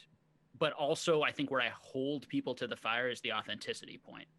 And I think that, like, one question I think, you know, a decent amount of heat from certain people on this was me just feeling frustrated that people weren't warning people about the mania or the hype on these cards nearly as much. Hmm.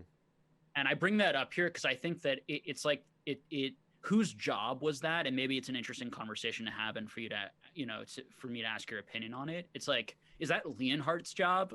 Yeah. Or is Leonhardt's job to be like fun and upbeat and entertaining and provide, you know, nice quality, you know, fun content where the vast majority of people watching his content are not spending hundreds of thousands, you know, Right. probably, you know, things. Right.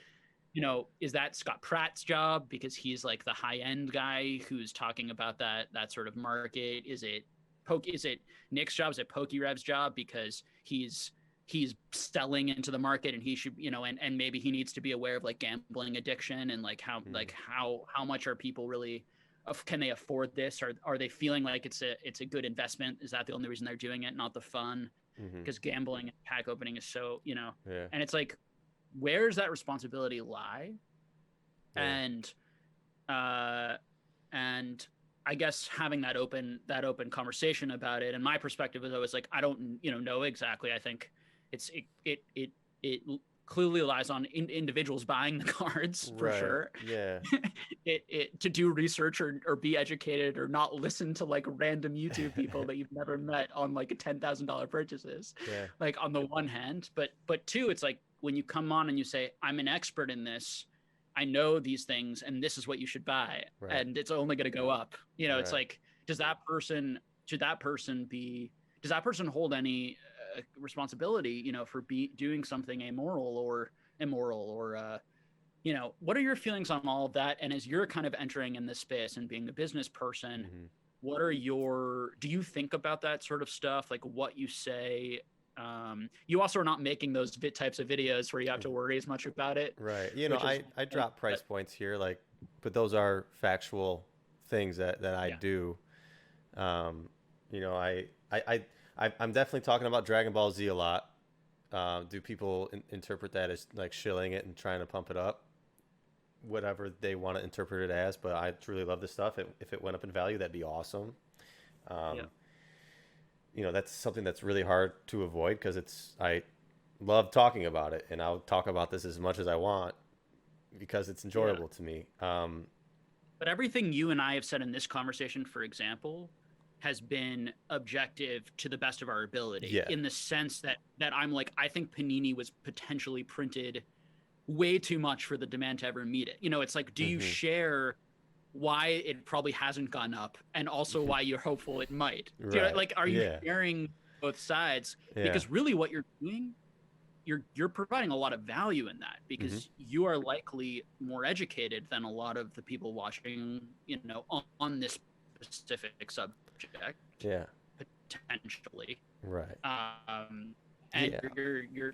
you're giving them that insight that you've gained through years, you know. Yeah. I'll So how do you say. differentiate between shilling and that? Yeah, Yeah. I'll say that recently I've gotten so annoyed with all the DMs of, hey, what's this worth? What should I do with this? Should I buy, sell, whatever? That yeah, it's all up to the people buying to do their own research just because I'm annoyed by it. yeah, But yeah, I mean, it's something that I try to compare to. I always try to compare this stuff to the stock market and the real world economy, I guess. You know, it's something that I grew up with. My dad's very in tune with and always talks to me about and tries to get me to buy and sell whatever stocks. Um, and so I always try to tie things into there. I mean, we have your Jim Cramers, your um, I don't know anyone else that talk about stocks, and Warren Buffett. He mentions one thing, and whatever goes up, you don't know what he actually owns. Well, you do if you look into it, but um, it's like SM Pratt. You don't know what he owns. That's not public information like Warren Buffett's ownership is, and so he can talk about whatever he wants, and we'll never know exactly what his intentions are. I mean,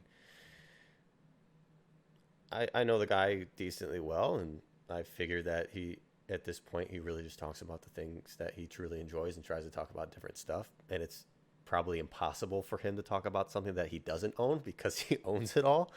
Um, Yeah. but you can't put the responsibility on anybody, like you said, other than the people buying it. I hate seeing the videos of like the Reds Pikachu that I know it's doing extremely well right now. But when the Reds Pikachu came out, and Unlisted Leaf did a video on it about being like the rarest card, or people saying it's super rare cards. Like that's irresponsible on their end. Um, It's directly harming lots of people yeah, financially in my mind. Like, yeah. I mean, if someone listened to him early on, bought a ton of it, and wait till now, he would be doing incredible. But you're right. The reverse of that is and helping a lot of people who owned it or have businesses trying to right, sell it. right. So But that's the nefarious side, is that I do feel like there's a complacency yeah, with some people because they're making so much money yeah, and they're getting so much notoriety and fame, and there's so much good that's coming out of it for them, that it's like, well, I'm at least I'm not shilling into it, but I yeah, am going to sell, yeah, and it's just sort of what it is. At the yeah. end of the day, it's like, and whatever ethics you want to put, it's kind of personal, right? It's like Hmm. how, and I talked about this with Gotta Catch 'Em All in our last interview, where we talked about, like, how does he feel grading 50 Charmanders and then selling them all into the market one at a time, you know knowing or feeling very strongly that that price point doesn't make sense, or that people are like, this is a ripoff for these people, Yeah. and how much do you tell your and I guess and these are big themes in business, in any business. This isn't a Pokemon thing. This is a transparency. There's this whole debate, I think, in this country, really, and I think it's far too radical perspective on both sides, in my view. Hmm. My view on this stuff is more like, I hear people, one group say something like, you know, all of business is good for us, and everything that everyone, like, they wouldn't be getting money from anyone Hmm. if they weren't providing a service that was actually helpful and useful for people. And I Hmm. say to that, to me, that's clearly wrong, Hmm. because we do tons of things, and we do tons of business, and we make tons of decisions that are bad for us. Yeah. You look at, like, cigarettes or something, like there are tons of businesses that are built around things that shorten people's lives, that make people depressed, alcoholic, drug addicted, like, Hmm. so just because there's a need or a want doesn't mean that seems to be like a public good or a public Right. health good. Right. At the other side, though, there's the side that says, like, all business is just, like, evil and corrupt and trying to manipulate and trick, and it's like, no, like, business and innovation has created a world for us where we get so many things that make our lives better at Right. really affordable, mass produced, where we all can have it. And it makes our lives so much easier and better than they would have been 50 to 100 years ago. Yeah. Social And media so is it's the like, prime example. Just how much money people make off of it, but the fact that it makes communicating with your loved ones, just that it is, you're back and forth. So yeah, just about anything is like that. And I yeah, yeah, it's hard to figure out who, if it falls on it. I don't think you can't put that responsibility on anybody. It sucks. Um, yeah, I don't know how to. That's a tough one. That's a really tough one. where I try to put objectivity into it as much as I possibly can is, are people giving both sides of the argument? Hmm. so it's like if they're saying that this card is a good buy, are they saying it's because they subjectively like the art? Are they saying because they know its rarity, and are they being transparent about that? Are they transparent about how much they own? And I do think that it's like with each thing you don't do, I'm more suspicious of you. Yeah. And I totally agree with your first statement of like we can't know what's going on inside. Mm-hmm. But I also think logically it's like if a person only talks positively about something that they own, particularly if there are very clear, and we're talking financially here, very clear negative, supply and demand qualities to an item. Yeah. But they continue to talk really positively about it. To me, it's a shilling for it. It seems like a shilling for it, Mm-hmm. or a naivete, and they may be like, I don't have a responsibility. And I think a lot of people feel that way. And I've had people like be so tend to be extremely rude and annoying about it, but they like yell at me and say, like, you pansy, like we're all trying to cut each other's throats out here. It's like that sort of response. Like we're all basically awful. Yeah. And we're all trying to like cut each other's throats. Like everyone is shilling, get over it. That type of response. And Yeah. it's interesting stuff. Yeah. I mean, personally, like we had in this conversation, I'd be as honest as I can about things. Like I like the Umbreon and Espeon. I bought and sold the Umbreon. I have an Espeon on the way. I said that things of that value, of that rarity. If I talk about it, I will personally. I'm completely open about what I have. I stream on my Twitch and I show off my inventory list with how much it's worth, the value, what I spend on it, everything. Like I'm an open book. It's probably stupid, but that's just a personal decision. And I wish there was a way to have things more regulated, especially with how big the market is now. I mean, it's still not even comparable to sports or anything, I guess, but if you're getting into anything like this, you just got to do as much research as possible. So it's all on each individual. That's really the only answer, I think. I think what's hard is when the older people don't share the information freely. And I think that gets into what responsibility they have. And one answer would be like none. And I've worked very hard to have this information, and so I'm going to put it behind a paywall. Right. Type of response. Mm-hmm. I'm gonna, if you want my information, you have to pay a consulting fee. You have to. Well, that's not wrong either. In my opinion, I don't think that's wrong at all. I think, I mean, personally, I got to the point now where I've been able to charge some consulting fees as well, which is great. But yeah, I mean, you pay whatever Wall Street Journal or whatever to get information from them. So why wouldn't you pay an expert in this field for their stuff, their information?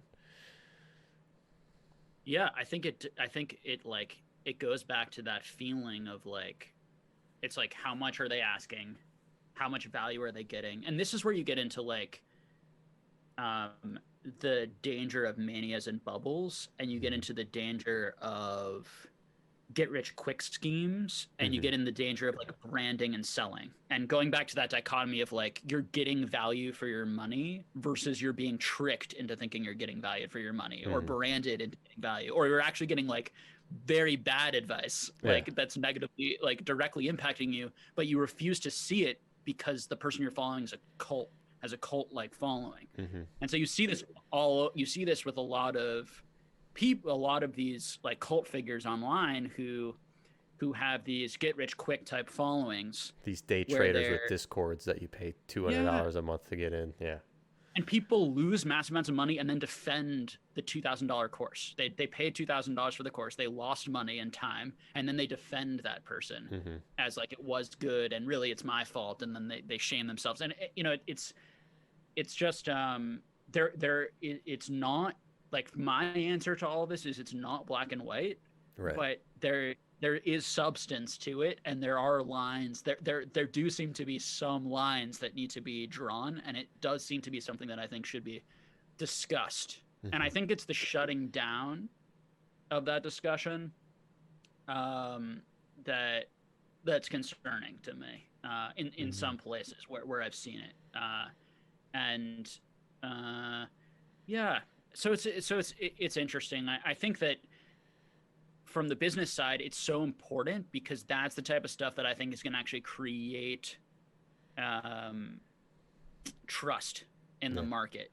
So it's like, it's like the more PokeRev, like, who is an amazing businessman, a really smart guy, a really hard worker, and has a wonderful, fun channel and wonderful community. It's like the way that he, in my opinion, is also going to be really successful in the long run is like being aware of these sorts of things and treating his audience with a lot of respect and being very like careful with gambling addiction. And like, I don't know him personally, but it's like, those are like, to me, I do think those things are very important from the business aspect too, of like maintaining credibility. It's like, do you want to become a cult leader?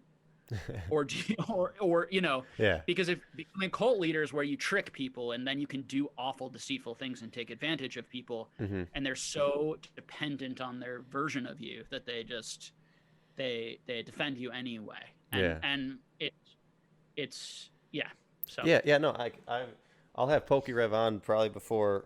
I'll probably post this before this one, but I'm very, very close with him now, and for someone working as much as he is or puts in all this time and effort, you can easily just kind of be blind yourself from that and be so focused on what you're doing that it just doesn't become, it's just a self-awareness problem. But, we talked about that a little bit, not like as far as saying it was like a gambling addiction, but just the fact of the simple knowledge of you should never open any sealed product if financially you should always keep it sealed.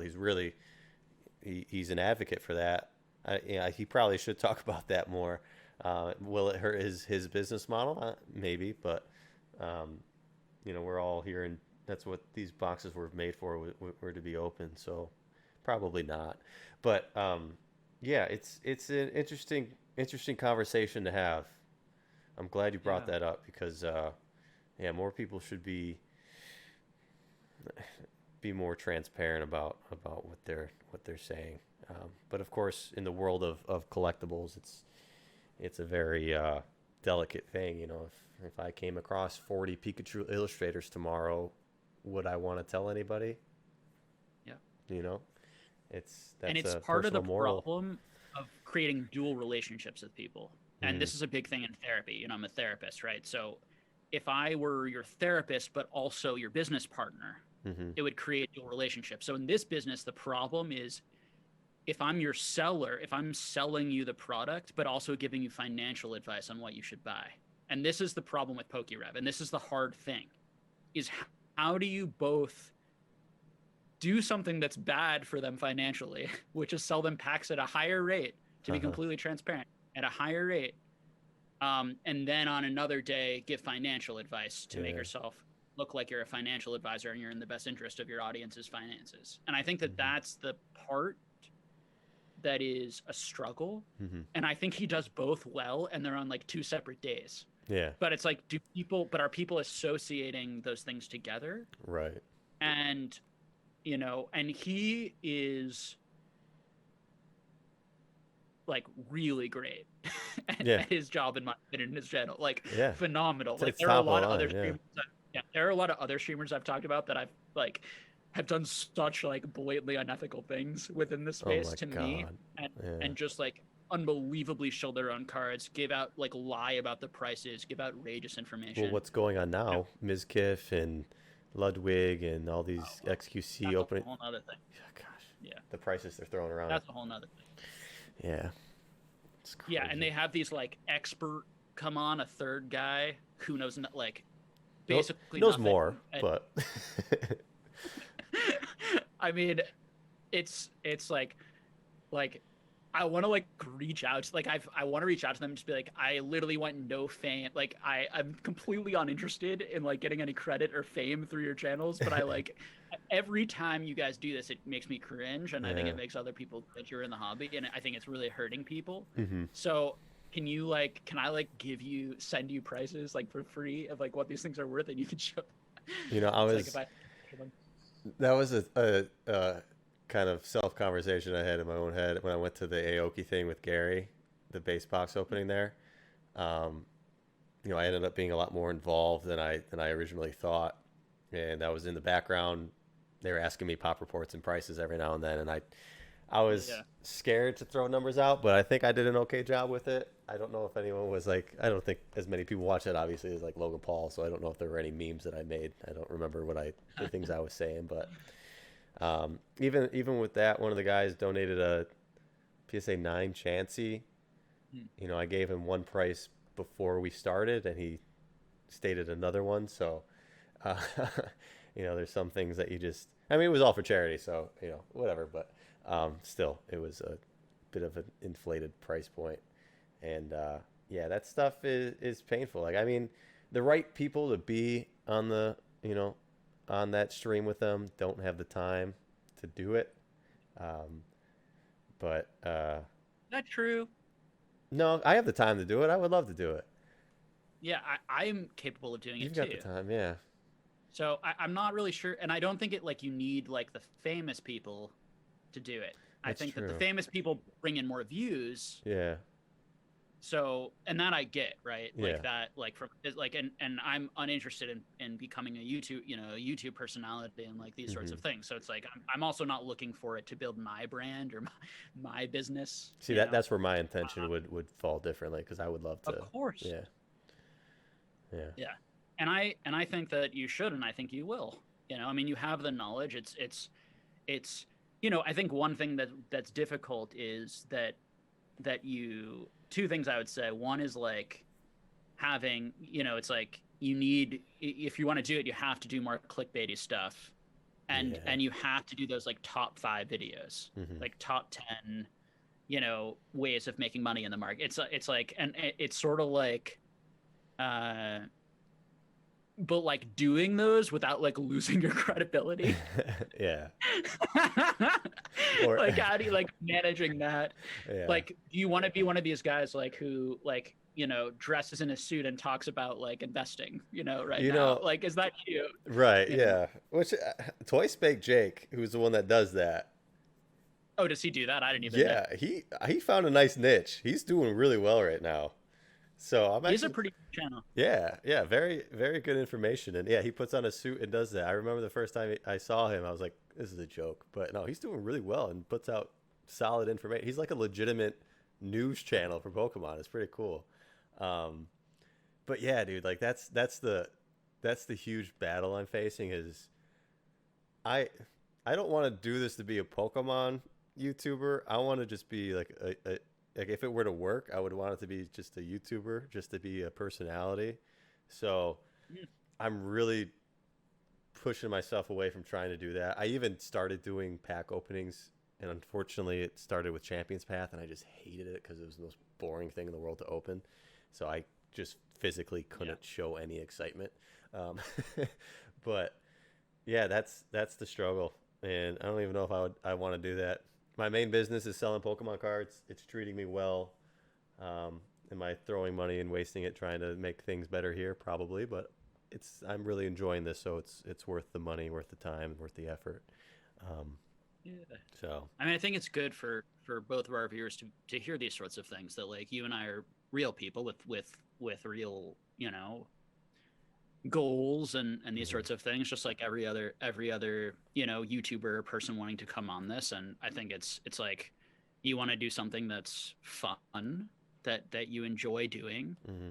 and would not, and it would probably be fun and enjoyable to make a lot of money, just editing videos and putting up like a couple videos a week, or Yeah. making a full-time living, or getting ad revenue. And then also what's become such a great business part of this is obviously the selling of the packs can be really great, Hmm. particularly if you can source them and get them at good prices. Hmm. These pack sellers are making a killing. I'm going to interview a streaming channel soon, Hmm. who opens packs, and just a small one, and the amount of like that they go through, Hmm. a product. There's so much um, desire for it right now. Yeah. For these pack opening channels, it's like overflowing all of these channels. They sell out all the time Yeah. with everything. Yeah, I partnered with an app and have been doing breaks on there. People have probably seen it on my Instagram. Um, I clearly show that they're ads and that I'm partnered with them. Um, but I did a Vivid Voltage case break the other day, and like, yeah, if I had bought this stuff with a distributor license at those costs or those price points, like, you can make so much money and just go through it endlessly. Like, people will constantly buy $5 packs, $6 packs, $7 packs. Like, I could do it all day long. But it's just a matter of like, is that the time I like the packaging and the open? It's a lot of time, so that would be like a whole main focus if you were to do that as a business. You'd have to do that full time basically, because yeah, the time they take is Rev does 8-hour streams opening Eeveelutions. Yep, that's a headache.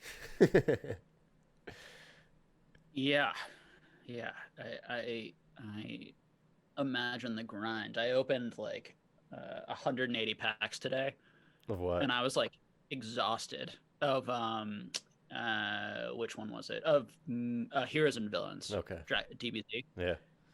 And like I was like, all right, it's enough. Like, and I love pack openings. Yeah. But I was like, that was like an amazing binge. Yeah. But like, okay. Now like, you got all this bulk to deal with. Where am I going to put it? Yeah. Yeah. Like, I'm good. That was fun. That was really enjoyable. And yeah, these guys and even someone not as as big and successful as PokeRadar, but just a lot of these smaller streamers who do it, they're doing 3-4 hour streams every night, selling opening packs, selling cards, interacting with people nonstop. And it's definitely work, quite a bit of work. And I think for a lot of them, it's sort of like a second job, at the end of the day, and it's a nice side gig and a good source of income. And it's like, and I made a video about this on my channel, but it's like all of these things I believe can be like win-wins. It's just all about the transparency. It's like, does your audience understand? Like, are you telling them like what the cards are actually going to grade? Are you telling them like what their cards are actually going to be worth if they grade in a 9 or 10 instead of like everything's a 10? Yeah. Are you telling them things like, and this was one of the most common things that like Logan Paul, like everyone was saying this line on these streams. Well, you lost money right now, but if you hold it for 10 to 20 years, you'll make money. And to me, that is the most gambling at like because when we think of real gambling addicts, and there are plenty of real gambling addicts involved in this right now, I guarantee you, just numerically, they will take anything that they can do to get that out of like justification to keep them like it enables is the word we would use. It's enabling that behavior. They're enabling that behavior, and you're profiting off of that behavior. Right. And so that's like the reality of what's happening. Yeah. And it's just tricky. How do you police that? Who polices that? And as a creator, what are your responsibilities there? And I am going to have my views. People are going to have their own views. I think as you build your business, it'll be interesting. I'll certainly be watching. It'll be interesting kind of where you decide to take it. And I think that's part of the fun is there are a lot of ways to take it from, all of the work you've done, making the connections. And that's part of what doing these podcasts is. And that'll serve you really well long-term, is just having the friendships and the connections with people. If you want a certain card, or you're trying to make a deal, or whatever it is, or if you want to get more social media, just knowing these more famous people, connecting with them, being seen with them will help your, brand. And, all that's obviously very true. So that opens up those avenues. Or do you want to just open packs, or do you want to just be, a seller? Do you want to just have an Instagram? Do you want to make your own products? Do you want to be a PSA a middleman? Do you want to be a consultant? It's like there's so many options that have opened up right now. And as long as the demand remains, it'll be interesting to see who kind of fills those spaces. Like James from Z&G, who's now left his job and is making a living off of the graded gem, off of being that middleman service now. I talked to him about that briefly. And and he, what do you think? Well, I didn't ask too much because I wanted to save it for an extra podcast. But he's basically like, yeah, we can schedule something in the new year. He's up till 3 a.m. He's got his wife doing it, helping him out. Like the amount of cards he has to take care of is ridiculous. Yeah. Like that's something I would never touch. I know that Ludkins, like Charlie, I don't know what they have set up there, but apparently they have it set up in a way that it's much easier. Um, whatever processes they handle it by. But yeah, I would never touch that. That would just I can't even stand sending my own 25 card submissions into PSA. It's so annoying. But yeah, it's I talked to Jed Mint about that as well. The podcast will be live tomorrow, which is the 10th, and that's been his biggest struggle is where is his place in the hobby. Like Jed Mint Pokemon is a big name. He's one of the most well-known, respected people in this hobby, and he took a little break at one point to go back to school, and as he came back in to being more out in the social media place, he's kind of felt like he's lost his place. He doesn't know where he fits in. Like he could have been PokeRev, he could have been Pratt, he could have been TCA, but he took that break and he's struggling figuring out where to go next. And yeah, I mean, I'm thankful to where like I've fallen into place. I mean, I don't feel like it's deserved at all to.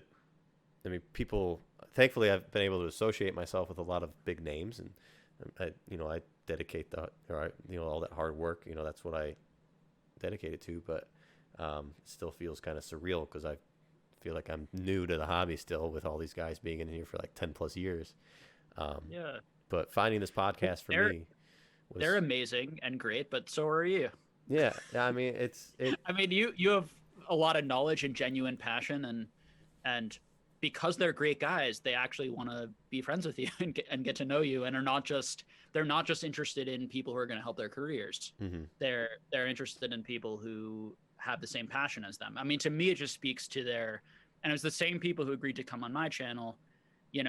When I was new, it's like they have absolutely nothing to gain. It's a pure that they're nice people, Mm-hmm. they're caring people, Mm-hmm. and they want to talk about this stuff, and they care about the community, and they like what you're doing.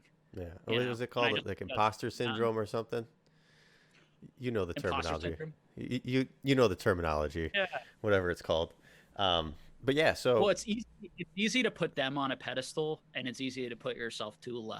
Yeah. Yeah. When in reality, like, they're wonderful, and so are you. What you're doing on this channel is wonderful too. Thank you. But yeah, I mean that's the thing. Like I found my place with this podcast. I hope I can keep it going.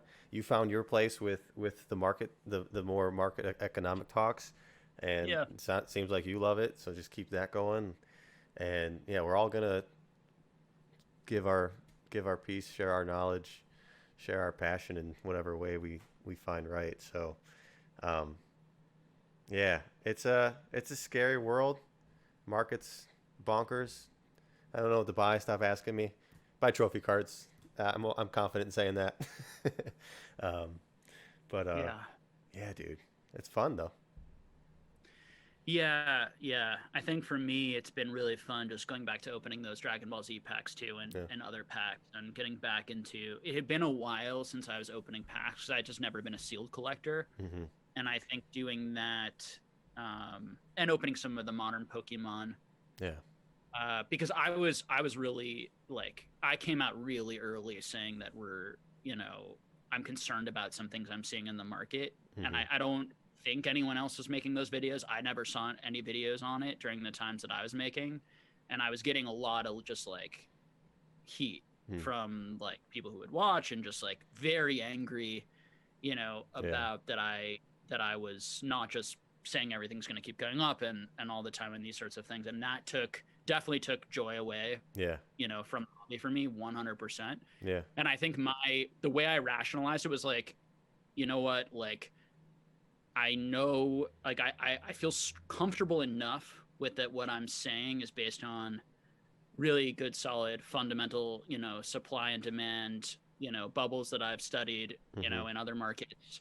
that this is really useful and important information, and so I'm gonna go with my ethical gut here, and I'm just gonna trust that even if it sucks sometimes, and I'm getting negativity and heat, and I'm dealing with the frustration and the irritation, Yeah. that it's sort of worth doing through that. Yeah.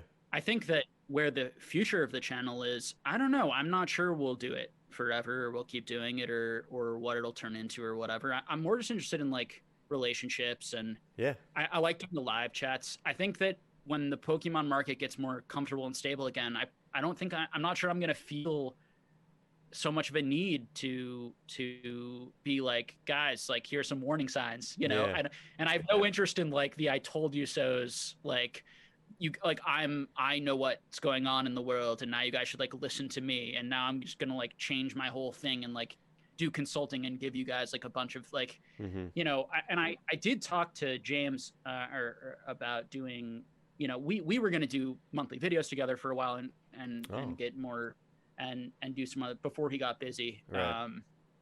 With the craziness of having a kid and his job, which he's now left, and then created Gem. Yeah. And the 2 YouTube channels he does. I have no idea how he does all of it. But yeah, I mean, I looked into like doing like very like maybe like slight consulting, like, and by consulting we would do like maybe like a live stream where people could, where I'd be more direct, even more direct than I already am, specifically about stuff. And we would charge like with him and me maybe, and I would charge like, you know, $1.99 or $2, you know, very very little money to do it, or something like that, just as a way to get some return for the time, and have people who are really interested in it and want to be there, because I think there's the thing too of like, when you charge a little bit, it attracts people who really want to be there and engage and get the most of it, rather than just kind of flow in and out and yell a random annoying question and then leave, you know, that sort of thing. So it's also like, how do you create something that is sustainable, really enjoyable for everyone, and a win-win.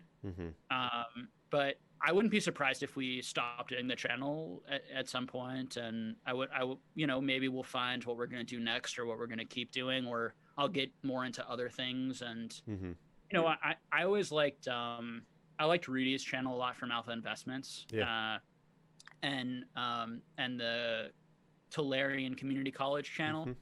Like those I just two watch channels, his like, box breaks of like, can I buy another one? I like that series he does. Like those two channels were like combined to what I think is great. You know, it's like you have like really good, like useful information. And I kind of feel like Jake has the best channel right now. You know, basically he goes on to Poke Beach, and with, you know, basically says what Poke Beach has said, outlines it in a very digestible way. You know, with good, and it's a great service because it's very accurate. And I can feel his genuine love of the hobby when I watch his videos. I think, you know, who really knows, but that's the way it feels to me. You know, like that he loves the Japanese, and it's fun watching him collect, and he has a nice personality, and I like his channel a lot. And so I feel like he does that stuff well. I'm not sure who like the Rudy, or like what Rudy like what Rudy does. Pokemon doesn't really have a channel with a Rudy, with someone who like is kind of like a little bit of like a nut, who just like rambles around his many boxes, like bumping into stuff, like sometimes spouting just like nonsense that I like disagree with, you know, and then other times like completely agree, you know. And it's just like enjoyable, fun content. And so I think that it's interesting that we don't have someone who's knowledgeable be in that space, who's like really funny. I mean, maybe like James will go into to doing more of that sort of stuff. There's from ZG. I don't know. Or if you have some people that you think fill that, or if you want to fill it. I mean, see, the thing is, you have to check off all these boxes to be that person. And the sheer inventory and knowledge that he has is around in Pokemon. But also not recreatable. So the people that do have it Yeah. need to have the personality, and I don't think any of them do. Mm. Charlie, I mean, he's focused on Ludkins. He doesn't care to be in front of a camera. So, no. Essen Pratt, he has his own thing going on. He talks about wanting to be like, do what Rudy does, but he found that it doesn't make sense on a business end, like box wise and Patreon, the way that Rudy does. Mm-hmm. I mean, it might make sense now with Pokemon, the way it is modern, but I don't think Scott has the need or the desire anymore to be in front of a camera like that publicly. He's got his niche, and I think he enjoys what he does. He doesn't want to. He's dealt with some of the unfortunate woes of being a public figure, and that has scared him away. PokeRev isn't weird enough. Nick, he's got he checks all of the boxes. I talked to him about that. Like, he fits everything perfectly. He just wouldn't be weird enough to make that a thing. Myself, I don't have the inventory to do it. James, I don't think he has the inventory to do it. So I suppose part of what it is the inventory. It's just like that's walking, or it's showing all of those like endless bricks of like alpha cards, and right. and like walking in and around his like warehouse. Like, there's some magic in just being around all that product, while this like crazy person who, like, his hair is all over the place, is just like, well, it's great that ranting economics at you. Yeah, he'll go on like one video of how to teach you how to use credit cards properly to buy a bunch of stuff. Versus but yeah, that's one thing. He's extremely transparent about what he has. He does all of his buys basically on video. He walks around with his crazy storage of sealed boxes. I mean, I know people with that many sealed WotC boxes that don't tell anybody about it, don't show anybody, because they have this fear that the market will take a dip or something, or their personal safety, of course, where if they have that in their house or whatever, and someone finds out that where they live, they'll try to come get it. So I mean, it would have to be, I think the closest person we have is Scott, and he's been scared out of that role, I think. It's a lot of videos, and it's a lot. I think it's a day. I think Scott does like one a week publicly. One a week every 2 weeks, I think, at this point. Oh, every 2 weeks. And because he's doing his Patreon twice a month. But no, I mean, it would be him. I think that would be it. It would have to be him. But that public face is a scary thing to take on.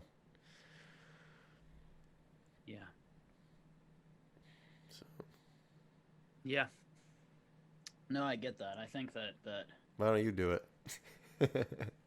Well, I think if you had told me that I would have been on YouTube 7 months ago, I would have been like, I'm the dude who, like, my friends like twisted my arm to get a Facebook when I was in high school, because I was like, this is stupid, and I don't want to I don't want people to like know where I am and like what I'm doing. I'm a very unless I know people intimately, I tend to be like very private.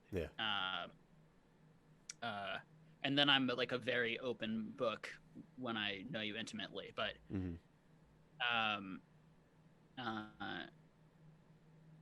so I think I would have been surprised. I mean, I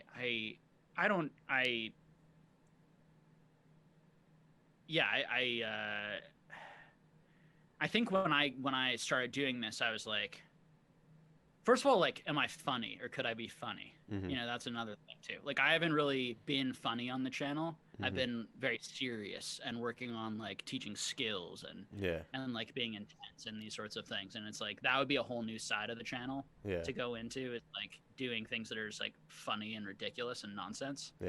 And I guess I just want to be exactly myself. And do exactly what it is that felt natural within this time period and space. And this is what felt natural. Like, I felt like there was a serious problem I wanted to address the serious problem, and maybe that was I didn't feel like I could, necessarily do that much, but I felt like some responsibility to talk about what I perceived as like some mania and some people really buying on credit and over leveraging themselves and this get rich on being pokey rich and get rich quick. And I just like I think I just have such a passion for that, like protecting people from that. Yeah. Whether that's, and for some people that's going to be an arrogance, they're going to view that as arrogant, and I get that to some extent. For some people they're going to view it as like irritating, like in a more way, those arguments too. And I respect, honestly, I respect that. You can't be every, like, if you can't be anything if you and you can't do anything, I think, that actually like has like value or adds something if you're not if you're not gonna do it wouldn't have been necessary if the prevailing market sentiment was my sentiment for me to say those things. And I think that why my channel grew was because I was saying things that other people weren't saying. But I also think that at least some people, saw the knowledge mixed with the fact that I wasn't focused on my own growth and being a business, and I was focused on providing value to people and trying to make like substantive deep dive videos. But it's this weird thing where it's like what seems to be the most popular or do the best are not deep dives. And I think that this depresses me, to be honest, because it's just not the way that I am. It's not what I look for. I look for deep dives, but it seems like the average person wants to look up what card should I buy, as you talked about earlier, and have a person with 100,000 subscribers tell them what card to buy. Yeah. And then they go out and buy it. And it's like, that's not, I have no interest in making those videos outside of like, sure, it'd be like getting a bunch of money for like doing basically nothing and just going on there and saying, buy these 5 things, seems appealing on some level. But it's not, it would feel very soul crushing, I think, for me to make that type of content and feel like I was making that. Like I was just searching for views. And I got burnt out in 3 days doing that, trying to open modern packs. And I'm not going to do that. It's Joe Rogan is this weird enigma in podcasting where he doesn't, I guess podcasting in its own is kind of a weird thing where you're not being flashy and trying to chase the views. You're just out there having real, genuine conversations. So I mean, that's just how it is. I mean, you buy the shiniest thing on the shelf, you buy the nicest looking thing. Whenever you open a pack, you throw away everything else that's not a holo. Like that's just the world we live in. Yeah. And it sucks. Yeah, I mean, I think what's interesting, right, is some people will argue like you and I are jealous. Yeah. Or there's we look at those people and first of all we diminish their ability. This hypothetical person or something. Right. And I shouldn't speak for you, but for myself, I diminish their ability, right?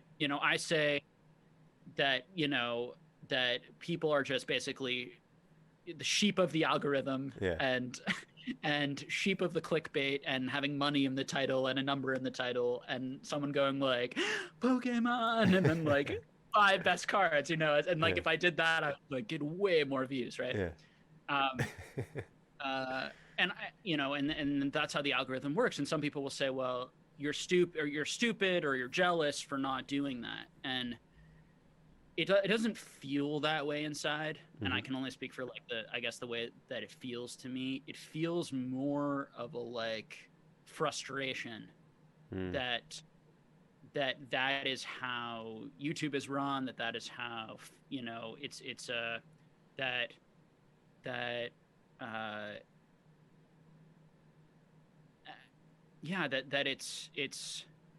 but again, I get it too because of Mm-hmm. just the way that human beings work. It's like we're Right. very quick, and to get someone to click on just like a random dude's face, like who they've never seen before, they've never listened to, they've never gone into that deep dive with me. You know, I think I have a Mm-hmm. very, very high retention rate Mm-hmm. because when people actually, first of all, people who click on my videos tend not to be searching for clickbait. Mm-hmm. One, two, they tend to so they're looking for that deep dive and they find the deep dive and then Mm-hmm. they stay and Yeah. they watch more and they come back. Yeah.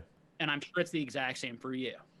You know, it's like you have these PokemonRadar things. Yeah. People who are coming there, you know, come because they see it's 3 hours. They want those long podcasts, and now Yeah. you're going to be one of their favorites. Right. But it's how the algorithm is it's just unlikely to pick it up. And that's going to be something that you know, other than these big guys shouting you out, you know, like if PCA Gaming or like one of these guys like shouts you out on their channel and says like all their subscribers, you should go subscribe to PokemonRadar, he's awesome. Like that would help massively and could change things. Yeah. But otherwise, it's I think you have to get into the mindset of like, do you want this or do you want that? And if you want this is what it's likely going to be. Yeah. And if you want that, then these are the things that you're going to have to do to get that, and like that's okay. And I don't know that's and Well, and we'll I've been told by everybody at this point that my podcast episodes on YouTube need to give more information so they know what they're clicking on. But I am in love with the consistent, easy Pokemon Cards and Coffee logo on every single one. Yeah. I finally changed the title where I put the guest in the front so they can see who it is. That makes sense. But people want me to make a thumbnail with who the guest is and what the episode's about. But to me, I don't want to switch that. I want to keep the podcast itself the way it is. And if people find it, they find it. I'm going all, I'm changing up the thumbnails and stuff for the little highlights I do or the little other non-podcast videos I do. And to be honest, I'm still getting more views on my actual podcast than those things. Yeah. So I don't know. It is an interesting thing. I mean, I would love to have the podcast become like the main source of income for me. I would love to branch out outside of Pokemon, do a real podcast on anything and everything, whether it moves from Pokemon to other collectibles and then from there to artwork, then to wherever it goes. That's the dream. Like right now, that would be the dream. And I don't think the algorithm will help me out because my videos are minimum an hour to, well, we're at 2.5 now, me and you. So no matter what I do with that thumbnail, no matter what I do with my keywords, I doubt YouTube is going to be pushing out a 2.5 hour video to its viewers because it's just not good for them. Yeah, it's like the click-through rate or the percentage of your video watched like all matters. Like the live videos I'm doing really hurt the channel from the research I've done. Because live videos, they for whatever reason they don't like, and it has the same thing to do with these really long videos. Like the videos that really helped my channel and where I saw really fast growth was when I was doing like 15-minute top 5 videos, which I did a few of. And those videos, like my channel grew a lot in those days and I got a lot of subs. But I didn't like those videos. I thought anyone could do those videos. You know, my feeling was literally like, James, Z&G Emporium James is already doing these videos. He's doing them better. He has like better quality. He knows just as much as me about it. And it, and it was just like, I have no interest, like, and I don't really just want to build my channel for the sake of like building my channel and then being like, cool, I built it, so I went to these like 40-minute, 50-minute discussions on these topics, and it hurt that growth because the way that the YouTube algorithm works is if people watch like over 50% of your video consistently, that's like really huge. But if they're watching, like I would have like an average of like 25 minutes watched per person or 30 minutes watched per person, which is a huge amount. Massive, right? Yeah. massive amount, but the video might be 3 hours, Yeah. the live. And so on a percentage basis, it's super low. Whereas if you made a 5-minute video and you got 3 minutes on it, you'd be at a much higher percentage. Yeah, And my retention rate's like 17%, 20%. yeah. So these are the types of things. So I do think that I think if you made your titles more like mine, that were not clickbaity, but you did say like, these are the topics we talked about. Like for this video, I'm going to just say like a couple of the topics that I think are most interesting, because I do think that will get people to click on it who are interested in those specific topics. Yeah. And it would get someone like me, if I came out to your page and I saw like a ton of 3-hour videos, it's like, which one do I want to choose? Well, I might go to the person I listen to, of course, if they're all interviews. Yeah. But it also might be like, here's a topic that I'm really interested to I've watched 6 Gary interviews. I'm not really interested in watching another one, but in this interview, Gary talked about this. And that to me is like totally not clickbait and actually super helpful, because you're giving someone, you're telling someone that here's actually something you maybe haven't heard before that might be useful for you. And so it creates that win-win of like, now they're coming onto your channel, they're engaging in your content, but they're also hearing something they haven't heard somewhere else, and they don't have to go through. My conversation with Gary is incredible, completely different than any other one you've seen, and it's gotten like no views compared to some of these other ones. But yeah, it's made sense. I mean, Randolph UK, he shouted me out when we did our podcast, so like that one got a lot of views. Yeah. TCA came out on Monday, and just because I have TCA in there, a lot more people are listening to it. And I guarantee that's going to be the same case for Gem Mint and PokeRev. So, yeah, I guess I should probably do that at this point. Add in some sort of topic points, maybe even like I like the way the thumbnail is. I know I should add it in the thumbnail, but I'm really biased to how it looks right now. But yeah. I think Joe Rogan has the luxury because he has the audience and already has the algorithm. Right. So he cannot do any of those things and do fine because everyone knows what it is. Right. So so it's that type of thing. But I mean, I'm with you. Like when I like something and I like the way it is, it's frustrating that other people don't. It's not that they don't like it, but it's that it doesn't trick that thing in their brain to say click. Right. When there's a lot of other options, it doesn't catch the eye. And the reality is, like, we're talking about reflexive human behavior. Yeah. They go onto YouTube, they have a bunch of suggested videos come up, and is yours the one that's gonna like catch their eye first and gonna have them click on it? Or is the one with like Leonhardt, making a face and then like I lost $200,000 with a Charizard? Like, is that gonna be the one that's gonna like get their eye? Yeah. And that's how these guys, that's how Logan Paul's Logan Paul. Like, that's how these guys do it. Yeah, it all works. Yeah. It's clear as day. So, yeah, I don't know. I'll figure it out. I'm still figuring this whole thing out. I've only been doing this for, like 2 months? So, having fun with it, trying not to burn myself out. But, yeah, hopefully you're enjoying it too. I'm in the same boat, though. Like, who knows when this could end tomorrow. I could get another job that pays a lot of money that I really want to do and just leave. But I know I'm going to see this Pokemon thing out for a little bit longer at the very least, because it's obviously doing so well for anybody that bought Pokemon cards. So, yeah, I don't know. It's a weird world that I'm not used to, but being able to collaborate with like yourself and many others has been made it a lot more enjoyable, because like you said, once you start doing stuff like this, people come out of the woodwork and start making assumptions of your intentions, and until you have a conversation and sit down with them, you don't know, so it's nice to have this outlet, have this platform to talk with people and really get to know them.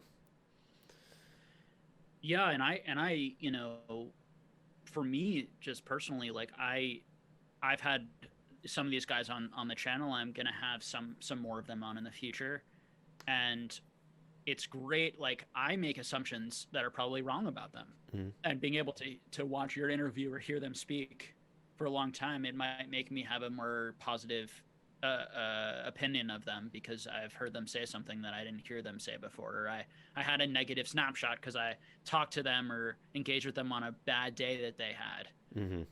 or and or I was one of like many DMs that they got, and they just like happened to be kind of a jerk to me, and I always keep that stuff in mind of like, obviously if any of these guys doesn't get back to me or doesn't read a DM or a message or something that I sent, it's Occam's razor would say it's just that they the most likely scenario is just that they get a ton of them and they're annoying and they're endless and and I get that. So I think it's you do have to be careful with making negative assumptions about people when you're not really sure. Yeah. So anything else we want to sort of wrap up with here? Anything else on your mind? I mean, we didn't even attack Shining Fates or anything like that. I don't really care so much to talk about it. Should we talk a little bit more about Pokemon or anything specific you want to ask me, or if there's anything I want to ask you? I mean, no, I think that was great. I mean, we could dive into what you're collecting and all that, but I think everyone gets enough of that. So I'm more than happy to pump out what we just did, and I think that was a really great conversation. Yeah, I enjoyed it a lot too. I mean, we can end it off with I guess I always ask, like, what's your current collection goal? What's one thing you're chasing? So I'm chasing different things for everything. So I'll go through them quickly for the different things I'm in. Okay, so Middle Earth. If you have these items, contact me. I'm looking for an Against the Shadows booster box. Okay. I'm gonna name some specific things. No, so there are some booster boxes in Middle Earth that are very rare, that are very difficult to find, particularly in the limited version. Okay. And that's probably the hardest one. Or second hardest to find. The last one, Balrog's the hardest. Mm-hmm. Middle Earth is a great thing. I would look into it. Are there foils? Rings at all? There's no foils. Okay, then no I foils. have opened some of that. Okay. It's basically Magic the Gathering. Yeah. Except it's the same beautiful art. It's the same quality of gameplay. I think it's arguably a better or as good of a game as Magic. It's a phenomenal game. It would have been a huge hit for a long time if they hadn't lost the license, in my opinion. Okay. I think Middle Earth is going to be a historic collectible and set. It's always going to have a fairly niche following, but yeah.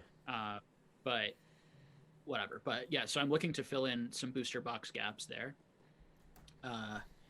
Against the Shadows and Balrog. For Dragon Ball Z, I am looking to basically buy your collection from you.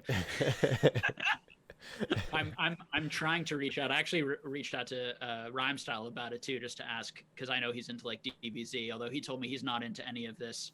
Rhymestyle's a great dude, by the way. If you haven't talked to him, I had him really on the podcast. Great. Yeah. Oh, you had him on. Mm-hmm. Nice. Yeah, he's a lot of fun. Yeah. He's someone that does an amazing job of like the DBZ content that he does, and being able to do it and actually enjoy it. It's funny. The way that I found him was through one of his other YouTube buddies who opened one of these boxes, the Cell Saga, and yeah. I brought it up to him, asked him about it, and he's like, yeah, I forget his buddy's name, but he's like, yeah, he regrets it, can't find another one. I mean, they're like $3,000 now, so it's hard to justify that. Yes, they're very hard to come by. So I'm working on. I'm gonna try to get one of every box. I don't even care if I get them in limited. Honestly, unlimited's fine too. I just kind of like the art and having the sealed. I got the Saiyans, which is probably the easiest one to get. Did you buy out the recent listing that had like 7 available? Was there a listing for boxes? Yeah, Saiyan Saga. There was a listing. A guy posted 7, and I was gonna buy them out, but they were gone by the time I made that decision. I didn't see limited or unlimited. Limited. Unlimited's harder to find in Saiyan Saga. Unlimited's harder. Yeah. Oh, these are the things. Yeah, in my experience, for Saiyan Saga, I have a tougher time finding unlimited. Ooh, interesting. So I may have made a mistake. I paid more for my limited box than I would have for the unlimited. I mean, it's still, I think, the safe way to go about it, but Yeah, it's also the but worst it's set.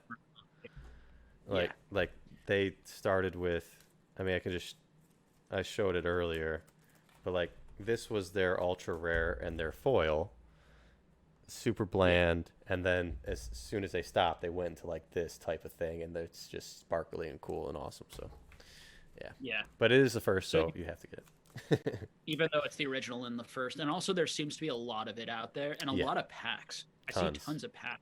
Not tons, a lot of boxes, but tons of packs. I don't know if that's been your experience, but tons of both. It's slowed. The boxes have slowed down tons for of. sure, but boxes Oh, before okay. you got in 2 weeks ago, yeah, always available. I probably overpaid, but it's all right. I think I bought mine for What'd you pay? 280. No, that's fine. I It's mean, fine. I mean, it seemed close to what other people were paying, and yeah, I just wanted to get out of the way. And I'm pretty new to it, so I just wanted to make sure that yeah, it didn't feel like I was way overpaying. And I didn't know how many more were going to come on. And I had been watching for a few weeks, so yeah. I think it'll stay steady at the 250, 300 mark for a while. yeah, okay. Um, then I got the GT ones, which are easier to find. See, I don't have any of those. Yeah, those were easier to pick up. Not in limited though. I got them in regular, but The Super 17 box, yeah, I had an opportunity to buy like 30 of them for $20 a piece, limited edition, and I said yeah. no. There's a, I don't know how They're much you, common. yeah, well, and Dragon Ball GT is just like a negative thing in Dragon Ball Z world. I don't know how well aware you are of that, but it was a whole different like. I'm not. So when Dragon Ball GT came out, like the anime, it was a different, like I think shoot, I should know this, but I think it was a different creator basically, or a different world. So it Yeah, was separated from Dragon Ball Z. So there's a lot of, it's a niche basically, a niche section of Dragon Ball. yeah. But it's very cool cards. I have a couple of them here too, but I don't have the boxes. I liked the cards that were inside. I thought they were cool, and Yeah, I mean same again, I nice. sort of just, you know, this is something that I'm doing probably. I'm making the mistake that I tell new people in Pokemon not to do, which is probably buy too quick on things. Hmm. But I'm doing it. I'm doing it with the understanding that and this is the same thing I tell people on my channel. It's like, if you want them and you're okay with them going into have, or you're okay that you might be paying like an overpriced moment and a week more might come on because you don't know the market that well, go for it. And that's what I sort of been doing, I think, with Dragon Ball Z, which is where I Hmm. think I bought the unlimited for 80 of that, Yeah, which great buy. seemed lower. I mean, it was a lot lower than everything. Like, people were trying to get 300 for it. Yeah. And I put some of the sold listings and some of the history, and I was like, 80 seems good for that, reasonable for this right now. Yeah. And then I bought the baby for 180, which Oh, felt like a very good deal. okay. Yeah. That actually felt a lot lower than what I was seeing. That one seemed to be hard to find, relatively compared to the other one. This But the Super Android 17 has always been really abundant. I mean, I think they're yeah, harder to find now, but yeah, the other GT ones have always been a little bit more elusive. So yeah, and then Shadow seemed to be even a little harder to find. yeah, And that one I got for 250, so I nice. felt decent about that. Hmm. Like, just locking it in, it's okay. Hmm. And then I got, I think there were two still left at that price, and then people were asking like $1,000 Jeez. for it. Yeah. All from one seller. One seller was selling three, and I negotiated him down to like 250 from his Gotcha. like, I think he had like a 350 asking price. And then I Yeah. got and then the fourth one I've been unable to find at a reasonable price. I don't even remember what it's called. That one seemed to be the most expensive. Omega, Um, the Omega Shenron one, maybe. I don't know what the sets are yeah, called. Oh no. I'm not Yeah, sure. I know with little Goku on it. What is that one called? Something series. It's okay. Yeah, I know. Okay. Yeah. I made the mistake. I bought one of like the Ginyu Blast boxes because I didn't know what that was. Oh, cool art I got still, right? Yeah, On the and box. I'm not going to open it exactly, and it has Right. cool art, and I Yeah. bought it for pretty cheap. Yeah. Um, so I thought I like got a great deal, and then I realized that I just am a noob and didn't know what I was doing. Yeah. Yeah, for those who are interested, basically these Ginyu boxes, like they have Sensu 60 Blast. packs in them, and they only have, or sorry, Sensu Blast Yeah. boxes. They have like 3 three cards. cards in each box, but you can't get any ultra rares. It's only commons and uncommons, and then like a promo card in each one. Yeah. Do you know the history of that? Like what was going on there? I think it was just purely a promotional thing for like the next set coming out. Huh.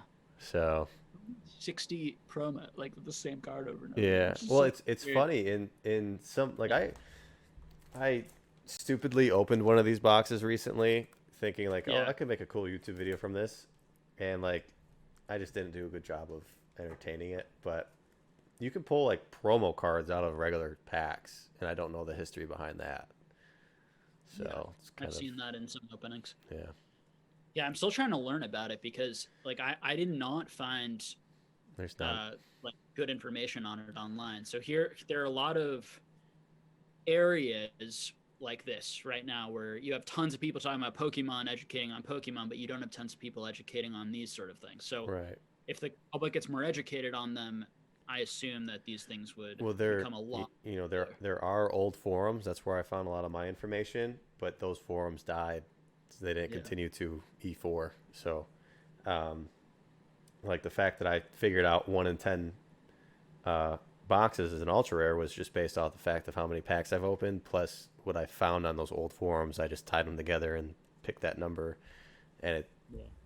it's right from what I've seen. So. Good luck on the Dragon Ball Z. I'm buying as many as I can at. I have buy prices that I just buy them up at. I only have this many, Yeah.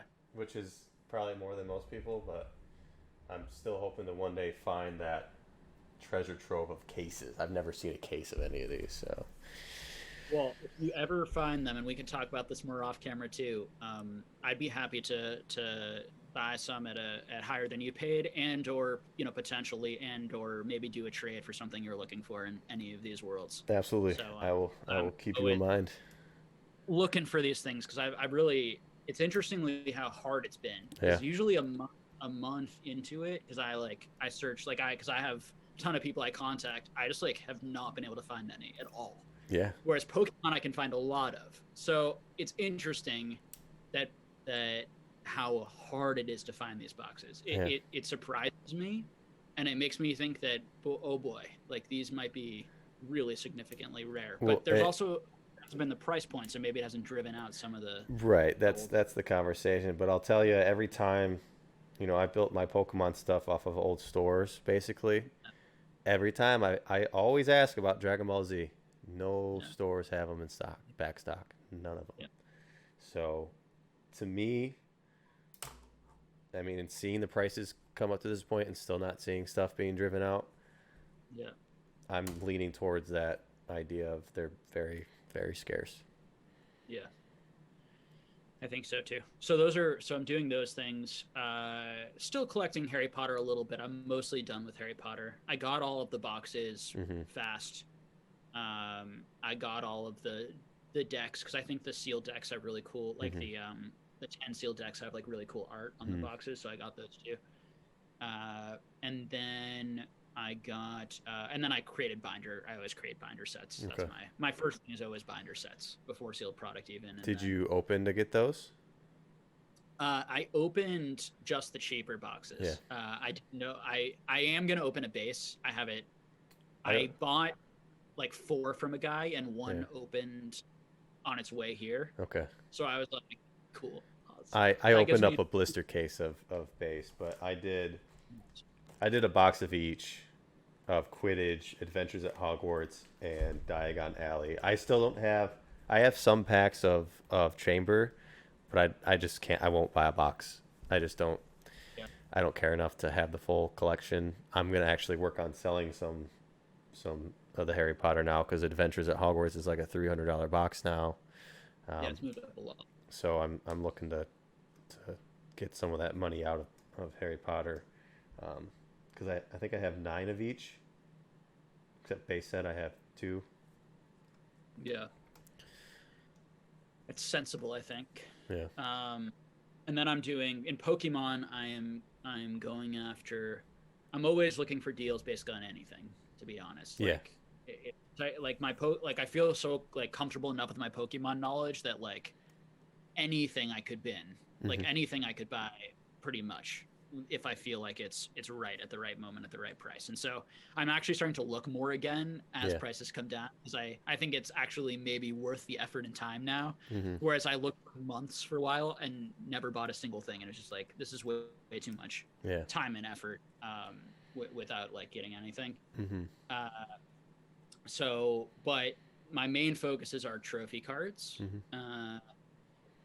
My primary focus are the Pikachu, uh, the original Pikachu trophies, and then the full art Pikachu trophies are my chase cards, and then the snap cards. So those are my three things. I'm actually not interested in anything else Hmm. too much in Trophy Land.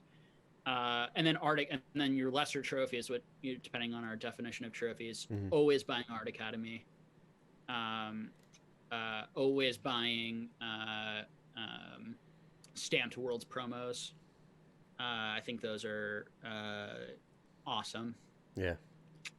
Uh, So you got 100 grand ready to go if one of those 97 Pikas pops up? yeah, so I have made some offers to Uh-huh. people, and I was hoping that one was going to come to the market, because I know someone, I'm not going to say that, who basically auctioned off his entire collection Hmm. and had one, and I was hoping that one would come out too, Yeah, I but it had did. him. I had him on my podcast. We talked about that. Oh, okay. Well, he had he said it publicly. He had the 10 no rarities art, and he had Yep. the Pika trophy, and he told himself he was going to keep one, and whichever one sold first, he would keep the other. Yeah. He And sold the 10 to well, I don't know. I don't really know if people want me saying we this, don't so have to I'm say just, that. Yeah. yeah. But it's uh yes. So it's so I'm on the lookout for those things, and those are the types of things that I would be willing to make Wow, big purchases on. that's Otherwise, huge. yeah, I mean, I think that they're worth it. Oh, 100%. I feel comfortable with those cards. Those are better than Not the interested in, like Illustrator, in my the opinion. Pikachu Illustrator at all. I would never buy the Pikachu Illustrator for 400,000 or 500,000, whatever it is. It's not as good of a card as those other cards, and those cards are going for much cheaper. So, Yep. um, and I'm concerned about extra copies. I'm concerned about extra copies of everything. I think that I find it weird how unconcerned people are about extra copies. Makes me distrustful. To Well, be we're not completely at that honest with point yet because, well, I mean, obviously we know, and that's loosely know that there were 39 copies of the Illustrator, but we still haven't seen 39 available. So the extra copies are helping that 39 become a real thing.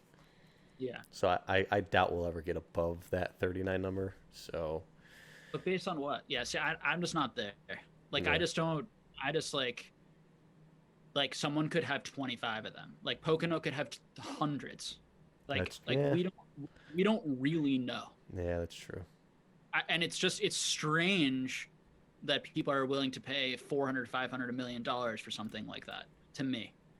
Like, I would need him to stop listing for years Well, to feel. that's a piece of information that like we Yeah, talked earlier that is being withheld from the outside community.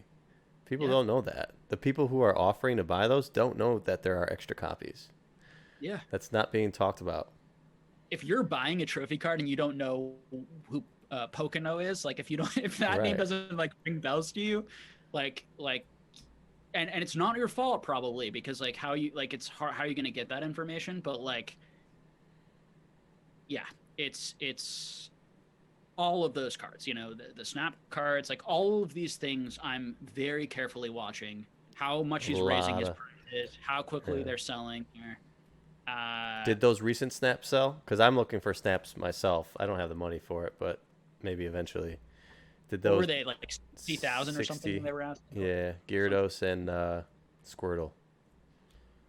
it's a lot of money. It's a lot of money. Yeah, I'm a little bit. I don't think they sold. Yeah, I'm tempted, but The it's a Gyarados lot of was money. tempting. Yeah, it's a lot of money It was well because centered. yeah, it's just like if I knew that there weren't like a bunch of extra copies, like if I knew that there were like 20 to 30 in the world, then I would go. I would do it. At Um, 60? I think so. I think I'd feel comfortable around those prices. I wouldn't. Um, I would probably try to find one cheaper for a Mm-hmm. while, particularly because I don't, but I don't think that that's at all the ridiculous price. I mean, would I much rather have two of those cards or the Lugia 10 PSA 10 first edition? Yeah. I mean, this is what we're talking about, Yeah. or a PSA 10 Charizard first edition base. It's like, um, I'm thinking, I've been speculating if the new Pokemon Snap coming out yeah, will drive out more of those cards to be sold. But what will happen to the price if yeah, too many are available? Will that'd be they? phenomenal. Yeah, I mean, Please all come out and drop down. and by drop from 60 to like 30, which is what people have paid in the somewhat recent past for Snap cards. I had So, two options to buy them at around 10 to 20 which and should ones? have. So the Poliwag came out, Mm-hmm. and I think it actually ended up going for like 10-ish Mm-hmm. in a PSA 8. And then the Chansey went to the Chansey Lover. Qua, Yeah. Chansey. And that one went before I could even make an offer on it. And then an Articuno recently sold. Oh my god, I missed out on that one. Yeah, and that one I thought I reached out to the guy and he's like, I'm literally in the process of selling it right now to this guy, and I'm like, all right, ouch. Wait, And was then that a graded one? yes, PSA 8. Oh, did you see the one that sold on Yahoo Japan for Yeah. 6,000? 6,000. So Really? there was one on Yahoo Japan. I tried to get Bai to give me a higher max bid, and they kept declining me for some reason. I don't know why. And yeah, there was a Snap Articuno. It looked like it had a real nice, it wasn't like a crease, but like a line through it. Yeah. And I believe it sold to, I don't know if this is public information. Probably should, I won't say it. It Yeah, sold to just don't. somebody. Yeah, for just under Part of why people talk to us is we don't. Yeah. I mean, if you've made it to this 3 hour mark in this podcast, You get rewarded with some insider information. yeah, it sold for just under 7,000, or I think 6,500 or something like that. I was so mad because even if it was damaged, I would have paid 15 for it. Yeah. Like it's an awesome card. There's not that many of them, like you said. So I don't know. It's the Snap cards Yeah. are interesting. Those are an interesting set. Yeah. And I'm a big fan of the art competition cards. Okay, I've got none of In those. general. And again, these are cards that I love non-hollow. And there's something about it that I actually like that it's non-hollow. It's just like, I don't know. It almost draws me more into the art and less just like the shine. I don't know exactly how to describe it. I like the Lucky for me. Stadium. I like Love the Lucky Stadium. I don't own any Tropical Winds anymore, but I like Tropical Wind because of I guess the history of its distribution and how they like recreate it every year. I like that. Yeah. Yeah. I know you love that. I'm just a big fan of the world's of the promos. Mm-hmm. The world's promos every year, and so naturally I'm gonna want that in the 2001. But Good luck. I should have bought the 2001. I could have. Really? So yeah, I could have bought the PSA 8 for about 34,000, something like that, and it just felt. There's no price data. It's just like whatever someone's willing to pay. There's like none of that card in the world. Dang. I've never even seen the Tropical Breeze. Like I've never even seen the English one. Wow. Have you seen it before? Do you know anyone who owns it? Never looked for it. I think there are 2 of them in the world. The distribution I think was there were 12 total or 14 total, and 8 were Japanese. Like there's only 1 French, 1 Italian, 1. Yeah, it's like they're different languages, and that's why they're so incredibly rare. Also, It's like the English versus series set. Yeah, so those I'm looking for. I like the tropical wind. It's not as rare. They're about 180 were said to be distributed. Mm-hmm. I think it's considerably rarer than the unicarp. Uh, Unicarp was said to uh, be 1,000. There's yeah, only 50 in the I, pop. people say there, but there's more than 50. I think no, I don't know. Probably I thought it just. was like Is it up there? Wow. I thought something like that. Maybe 70, 80. If Mm. there's 70, 80 in the pop, I could see there being 1,000 distributed. Yeah. It's possible. I mean, maybe it's a little unlikely, but it's possible. Mm-hmm. I don't know. It'll be interesting to see how these things get filled out over time if they do. Although I do not see raw versions of that too often, too often. Not I anymore. see them about the same as I see them about the same as the tropical wind. I would say, in Yeah. terms of like how many cards I see. No, I So remember when the last mint one popped up, and I had a conversation with somebody. He's like, "Yeah, this is going to be the last one we see. We're not going to see any more mint raw ones pop up like this." it's interesting. I think the Lucky Stadium's a bit better than those cards too. Like I That don't one, own the Lucky Stadium, one of but I those think popped it's rare. up. Yeah, I saw in the Heritage, right? No, Pokeno had one Two. up on Yahoo Yeah. Japan. I was ready to go. So many people were ready to go to get it, but it sold within like 20 minutes, probably to a local Japanese buyer, $22,000. Yeah. So that's the other problem is even though there's still an edge to get these trophies from Japan, because it's like who's willing to take that risk to spend that much money and hopefully get it. Um, it's a lot more people are more aware Terrifying. now, and Japanese buyers are much more aware now. So Yeah. it's almost to the point where um, they won't be available like that anymore. Yeah. Um, Yep. Well, well, good luck on all those goals. Those are some hefty goals. see how they go. Yeah, I wanna. I'd like to complete the snap cards, and I have none of them. So good luck, Jake. Well, Pikachu and Probably will Magikarp. need like $10 million to eventually, Yeah. to actually call them eventually. Well, we've never Which I seen the want Pikachu or the Magikarp, that, so yeah, that never come. good luck on that one. You'll have to buy an extra copy, basically, I think, if you want to get those. um, I'll contact Pocono and say I have $10 million. Like I want one of each extra copy. people have done that for snap cards, and he doesn't respond. So keep on trying. You have to offer him those like some creepy vintage doll. Maybe he'll budge. That's all his Instagram's riddled with. I just sent a big PSA um, submission out. So that's my latest thing in the Pokemon world, Yeah. with about 130 cards or so. So All pretty decent sized. all economy. Yeah, Okay. yeah. Mostly, and then a few others I'm doing express. A few of the more expensive ones, but it'll be interesting to see. Yeah, I'm waiting on the SB on Play promo in the mail. I'm gonna send that with my scroll and a first edition Lugia to Beckett, I think. Okay, going Beckett. Yeah, I'm doing really well with Beckett on the trophy cards, and if you're not gonna get a 10, you can get a lot more value out of that 9.5, and to be honest, I really value the subgrades on cards of that value because you can really see the reasoning behind why it got what grade.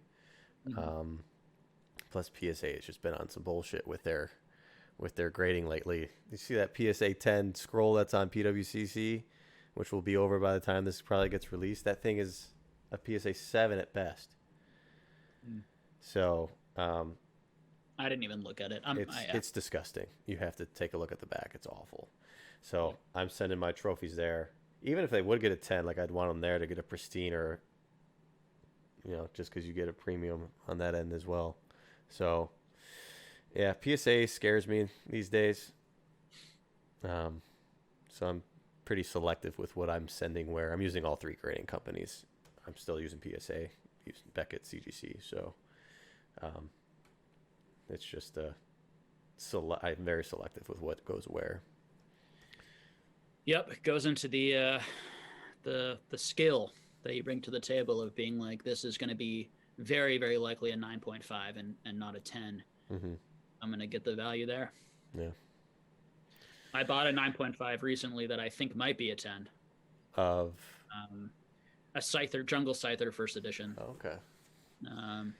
Got it for about, I think it was like 410, 420. Nice. And they were going for like 2,000. And I was like, you know what? I think this is probably a 10. And actually, I don't have that card. Oh. That was a card that PSA 10, I was looking to fill out the jungle set. So I'm slowly working on those sets. I have holes in almost every set. I have a Clefable for sale. And a Mr. Mime. I have the Mr. Mime in 10. I don't have the Clefable in 10. I'll give you a good price. That one's pretty low. That's one's like 66 pop, I think. Mm-hmm. Something like that. I'm ready to move it, so let me know. Yeah. Yeah, we can talk about that. Yeah. Well, cool. I think this is a good place to call it. Sounds good, man. That was a great conversation, dude.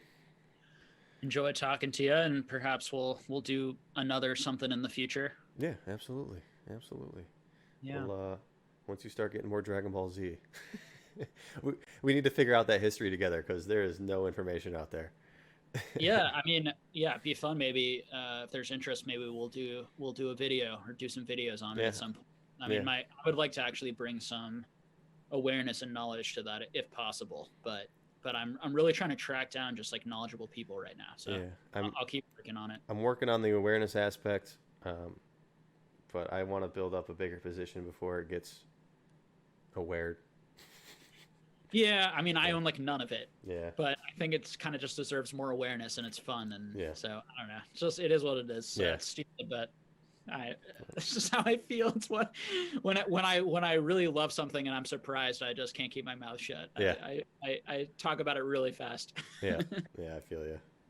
I'm pretty impatient on that end as well. I don't even have the Espeon in my hand. It's still in Japan, so hopefully it comes. But all right, well, cool. Thank you for your time, man. Really appreciate it. And yeah, we'll definitely be talking some more. So.